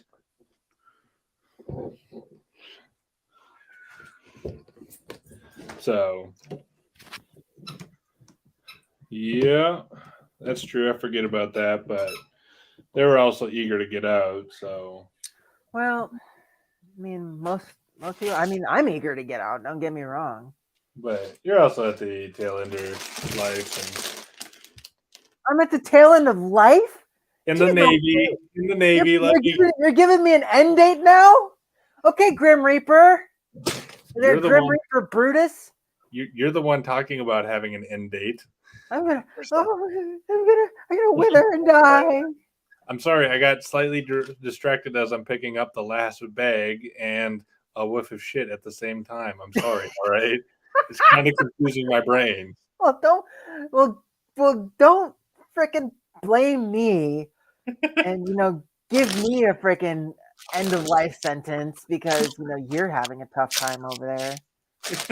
I'm only having a tough time because I normally can't smell, and this is a putrid smell coming. That a candle. Well, now whose fault is that? Nature's. No, don't blame the puppy. Blame the owner. Fair enough. Fair enough. I mean, I stopped and let my dog out. Yeah. Well, you aren't the. Hate to say, you aren't the main show. No, I'm the sideshow. You said it, not me. Kind of. You said it outright. I implied it. Oh my goodness. After this, I get to build a futon. That's what I'm building next. Are you gonna build it out of Legos? No. I mean, because I'm pretty sure you'd have enough Legos to build a futon. It wouldn't be very comfortable, though. So?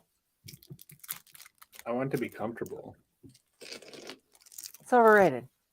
It's overrated to be comfortable? Yeah. Now you tell me. All right. Oh, speaking of things, hey, somebody needs to hear this because I just thought about it. switch your laundry. How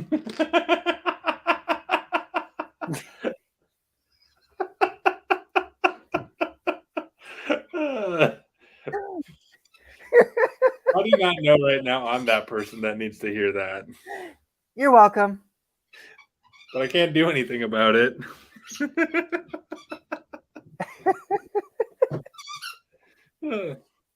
There's some people that also need to be told, hey, it's probably time for you to get up and wipe.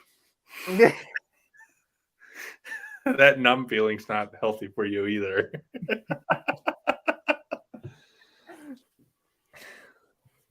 Oh, my stars. Stars. Stars, oh stars, oh stars. Hey, what do you think of the whole Johnny Depp and Amber Heard thing going on right now? All I know is there's something going on about Dookie in bed. You know, I got yelled at for eating crackers in bed. I can't even imagine how I would get thrown out of bed, how fast I would get thrown out of bed if I dookied in bed. Yeah. Honestly, it's something I haven't really been paying a whole lot of attention to. I've been kind of dealing with my own issues lately. Fortunately, that's over, by the way. That's good. And yeah, in your favor as to which you... very well in my favor. I can discuss more with that with you offline. But at any rate, so hey, it's educating the public as to everyone should... I can translate dog. He's saying you need to go subscribe to Alarmrid Media's Patreon and buy some merch. He's also saying if you don't like this video, you hate dogs. He said it, not me. Just saying. I'm translating. As you were saying. So actually, what? I'm sorry. I'm actually going to an article right now because I just reposted it. It's actually a really strange case that just recently happened. Oh, there it is. Side note, as you're looking that up, have you watched the John Wayne Gacy tapes on Netflix? No. I'm just gonna say it's not the way it was. It was good. Don't get me wrong. It was good. It's not the way I thought they were gonna go with it. I still have lots of questions. Lots of questions. All right. So, meanwhile, in Alabama, this is this is going to be a great place to start when we're starting off in Alabama or Florida. Roll Tide. All right. So for Lauderdale County, Florida, or Alabama. I don't know. Oh, I think Fort Lauderdale, Florida, but it's Lauderdale County, Alabama. Officials in northern Alabama are searching for a corrections officer and a man charged with capital murder that the officer was transporting to court. They both went missing on Friday, the authorities said. Okay, so there's the lead in. So what had happened was basically this corrections officer went to transport this this inmate who is convicted of capital murder, as we stated earlier. And the weird part is they're both last name is White. But they're not related at all, according to this article.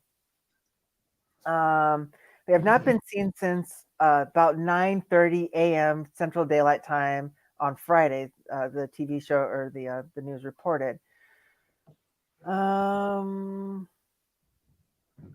So basically, they're questioning whether the corrections officer went willingly or if she was coerced by the inmate by threats or other means. So the weird part is when it comes to custody transfers and inmate transfers and things like that. There's always a docket. There's always a manifest of some sort. Detailing exactly where this person is going, what time they arrived, what time they departed, so on and so forth. There is none of that. None of it. Right. So, and this particular corrections officer has been in the field for 25 years. So she's seen some stuff, right? Mm-hmm.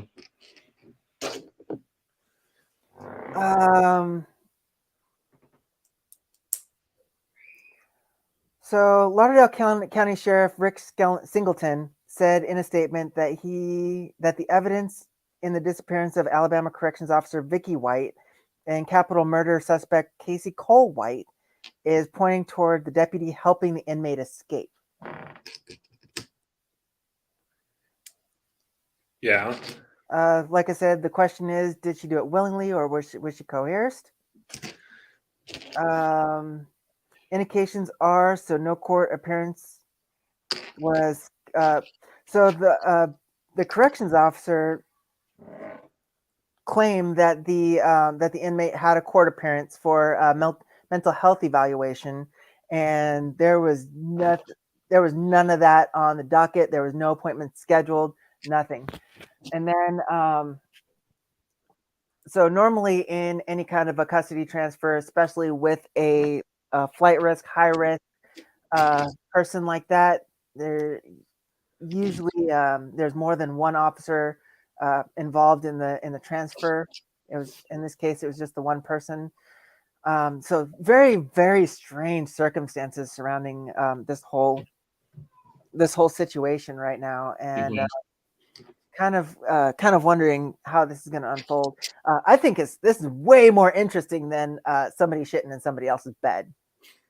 No, it is. I just actually, I know you just shared it, but I thought I saw somebody else comment on it and it popped up in my feed. I was like, huh, this is interesting. And then their comment was, I hope they make a movie about this. And I'm like, well, my spouse and I, we were actually talking about they did. It's called Con Air.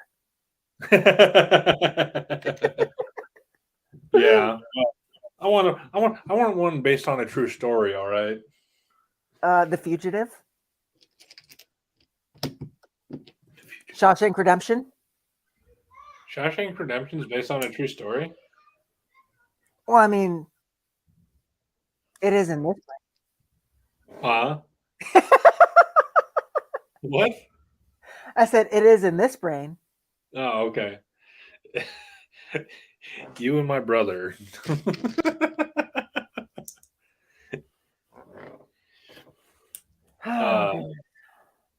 Yeah,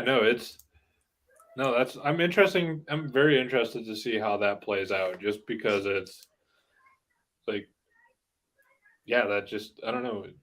It's gonna be interesting. We'll say that much.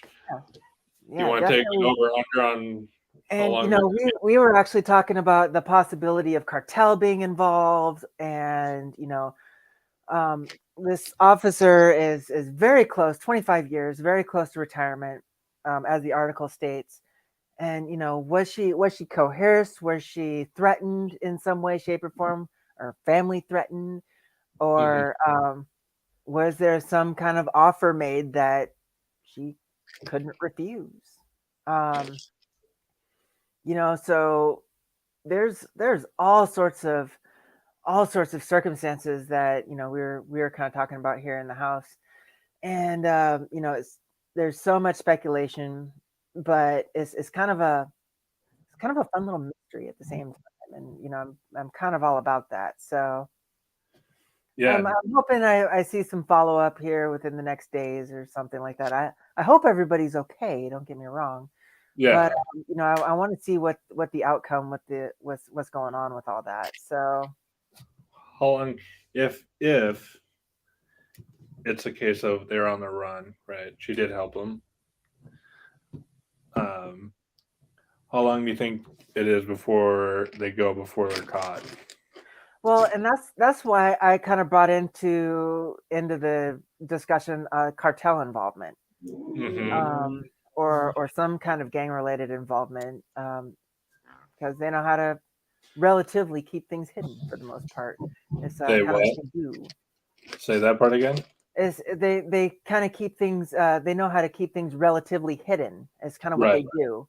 Right. So, that's what would lead me to believe that there would be some kind of organized crime. I'll just say organized crime. It could be cartel, it could be mafia, it could be just street gangs in general. Right.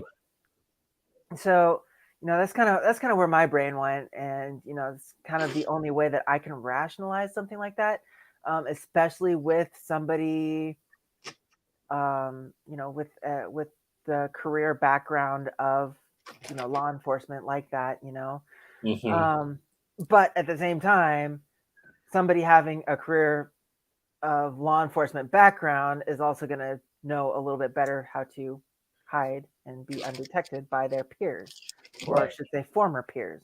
But then, as we discussed, like, why would somebody who's so close to retirement jump off like that and assist this inmate in escaping? Like, it's really weird. There's just no good answers right now, and the possibilities are just endless. And I want to see what happens. I want to see what the outcome is.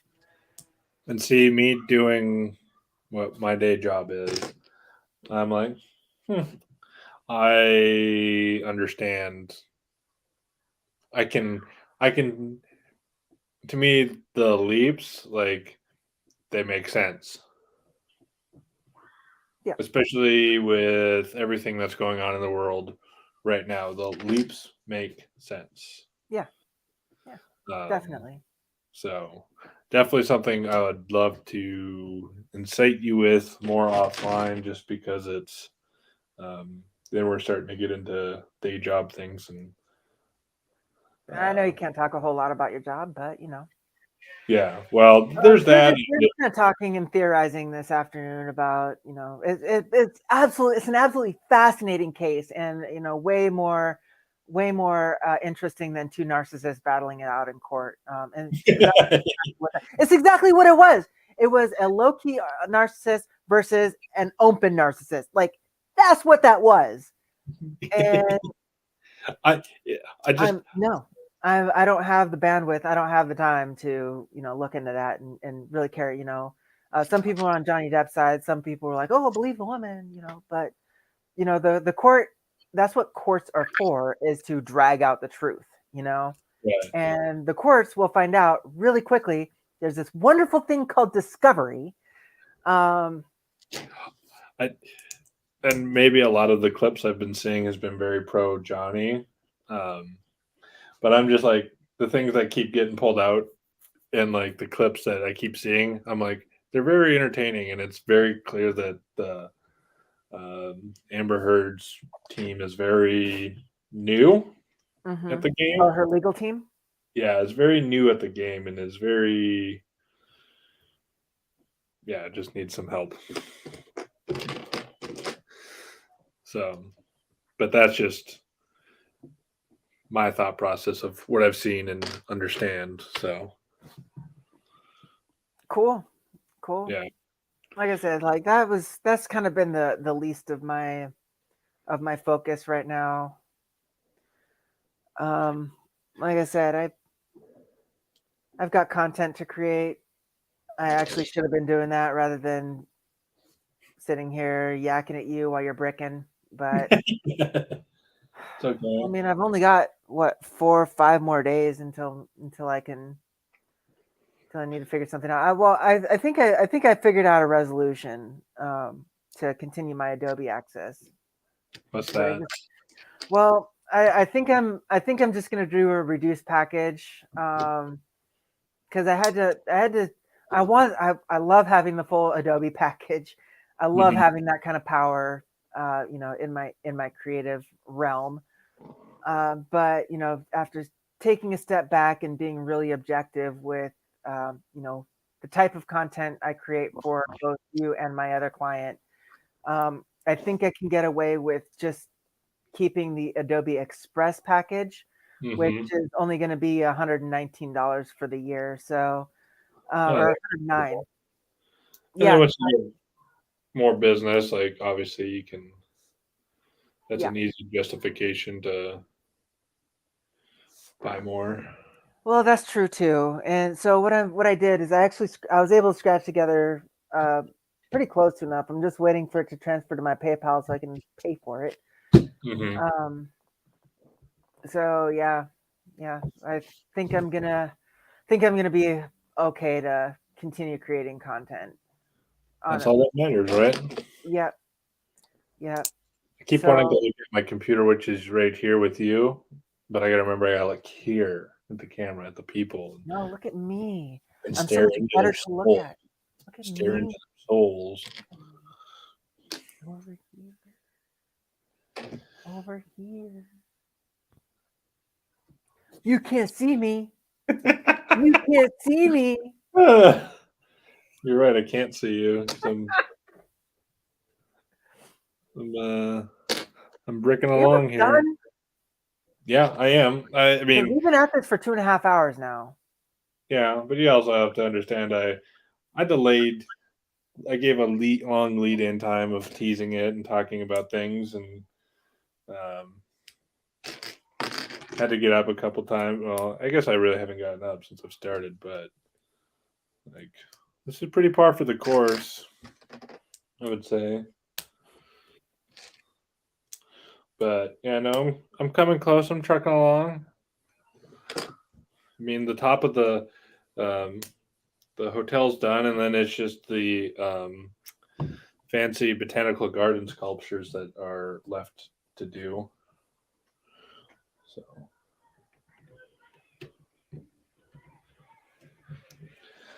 So, yeah, it's just now this. It's we're getting to the intricate details of things. That's a big word for me to say right now.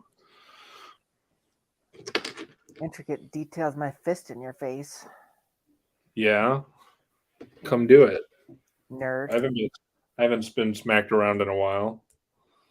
It's a good smacking Dude, I'm around. into that.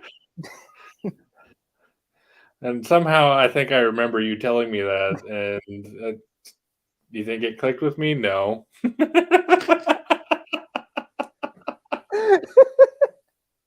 After, yeah, things I regret saying after they've been said. That's one of them.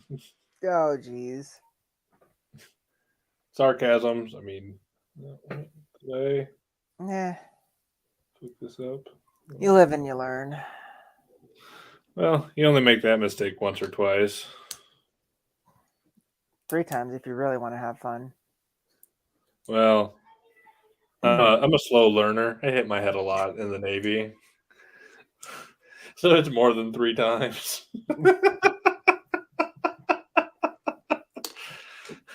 I'm still, I still approach light bulbs very gingerly. Like, is it going to shock me? I was just telling somebody about that at work. That yeah, the light bulbs, they would there was a defect in the starters or whatever, and I on more than one occasion felt the wrath of that starter with the lights. So my mom would say, serves you right for the things you've said. All right, you win that one, Mom.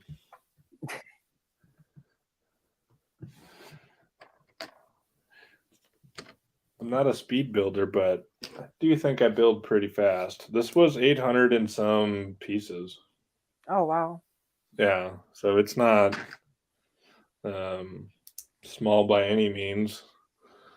Um, two of the sets I'm the next one of the two the other two sets I'm looking at buying, they're both close to 1,000 or more pieces. So and that's not including the one that I'm going to keep teasing that I think the next installments of Brick and Brutus are going to we're going to be building. The thing I'll be building is definitely more than that. It's was at one point one of the largest sets out there on the Lego Ooh. market. I think I know which one you're talking about now that you say Well, that. I probably confessed with you about spending the money on buying that one. Yeah, you did. You're currently the closest adult in my life, and I feel like you got to remind me to be smart Aw. sometimes. No, I didn't say as Dre would say, I'm your motherfucking conscience. You are, but you're also my conscience that goes, let's do Let's this. bring a llama on board a ship. Yeah, let's. There's no way this could possibly go wrong. Yeah. I still think to this day that it would be funny to be standing in front of the captain of the XO, and even CMC for that point, because he had known all three of them kind of like were Yeah, aware. they knew us. They knew us very well. Yeah, and just for them to go, what the fuck were you guys doing with a llama? Well, you see, when a mommy and a daddy love each other really much. I grabbed the wrong flat piece. Man, I got a pizza waiting for me. I think that's what I'm going to make tonight for dinner. Oh, I make my pizza from scratch. I got DiGiorno pizza. Oh, you need to make it from scratch. Oh, Since having the puppy and being a single parent, I will freely admit to you, I definitely eat like a single parent would eat, if that makes sense. I don't. I like cooking literally takes a half an hour to make your own pizza. when I can eat in 18 minutes for $12 overhead. It tastes much better. As much or as little cheese as you want. I think Any you topping forget. you want. I think you forget your overhead for $12 is a slightly different than $12 for me. No. Yes. I can be broke skis too. That's cool, but you don't have food allergies that tell you which foods you have to buy, and those are far more expensive. Oh, you freaking nerd. Yeah, you remember Yeah, I remember that conversation. That, and I was say you should just be happy when you spend the price of bread's $3 and you're not the one paying $6 for bread. So that's way smaller, by the way. Significantly smaller. I went to Costco this morning and I almost bought creme brulee because they had it. Creme brulee? Yeah. Really? There's going to be 8 of them. I was like, I could eat this. And I was like, it kind of looks bad if I'm just buying 8 creme brulees for myself and I don't intend on sharing with you. They don't know that you're buying it for yourself? When you're there by yourself, you can imply things.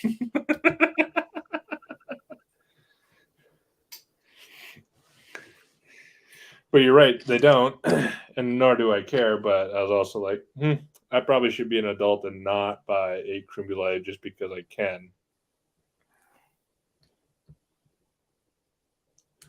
Like I said, I did make an adult decision. I didn't. Maybe I didn't say. I did try to make an adult decision today. Tried. I mean, I am wearing pants. Well, I mean, you said you went to Costco, so that's not much of an adult decision because that just prevented you from getting arrested. Oh, the whole pants thing? Yeah. Fair.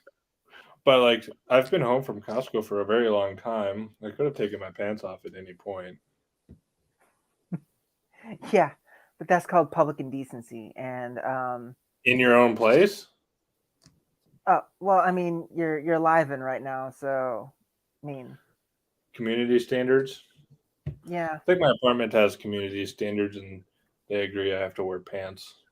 Especially when I got the patio door open. Patio. Well, deck, door, whatever you want to call it.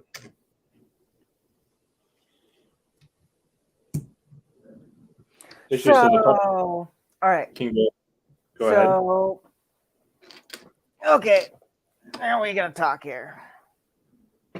So there's a thing. There's a thing I really want to do. Okay. Let me look it up here. It is. Where is it? Where is it? Where is it? I seen it. It's the Seattle Symphony at Ben Royal Hall, Mm-hmm. which is an absolutely amazing venue, by the way, if you've never been there. Mm-hmm. Nope, never been there. Oh, now of course, I get targeted ads for it, and of course, now that I'm looking for it, I don't see it anywhere. Yeah. But it's the Seattle Symphony, Okay. and it is titled "The Sounds of Space." Ooh, that sounds like fun. Yeah. So they still had cheap tickets. Well, I say cheap as like tongue in cheek. Cheap being like the $50 tickets. Oh, I see. When you say sympathy of Seattle, yeah, Symphony. I can't speak English right now. Symphony. Symphony. Symphony. Yeah, that one. I automatically assume because the rich people like to go to those things that it's Well, that's just a thing. You get to dress nice, and I get to wear like a nice cocktail dress or something nice, elegant. Yeah. I don't get to do that very often. Yeah, I'm just hoping for a job where I can just like wear this. I did say that to somebody at work, and they're like, "You've seen how I've come into dress to work some days. Like, why don't you just like you can get away with some?" And as our one manager standing there, and I'm like, he goes, "Yeah, I haven't said any shit to anybody about how you guys dress," and I'm like, "True, but I'm not now because we've had this conversation. Be the first one to try it out. You know what I mean? What do you wear to work? Business casual. Okay. I don't like it. I love it. I'm doing my precept class next week, and I've got all of my suits picked out for the week, and because I've got 4 suits, and then I've got tons of business casual clothing. So I've got everything picked out. Actually, that was the other thing I needed to do today, rather than being on a freaking podcast with you, is I need to go freaking get my clothes ironed out and ready to go, because You can do it tomorrow. actually no, I'm kind of busy tomorrow, so we'll see. We shall see. But I've also got, well, because what I'm doing is I've got the 3-day course, and then there's another 2-day course immediately following that. So I'm going to be in class all week this coming week. And then there's another 2-day course 2 weeks from now that I'm going to be taking as well. That's on Thursday and Friday. So I'm doing a entrepreneur track and a career track. So nice. It's going to be fun. Oh, finished product. Finished product, people. Look at this beautiful thing. Just like the city. So since Teresa's got to get out of here, and we'll probably continue chatting after this. Voila, this is the city. This has been Bricking with Brutus, and I will see you guys on the flippity flip. Now, just wait like 2 minutes for me to like go end it, but I will see you on the flippity flip.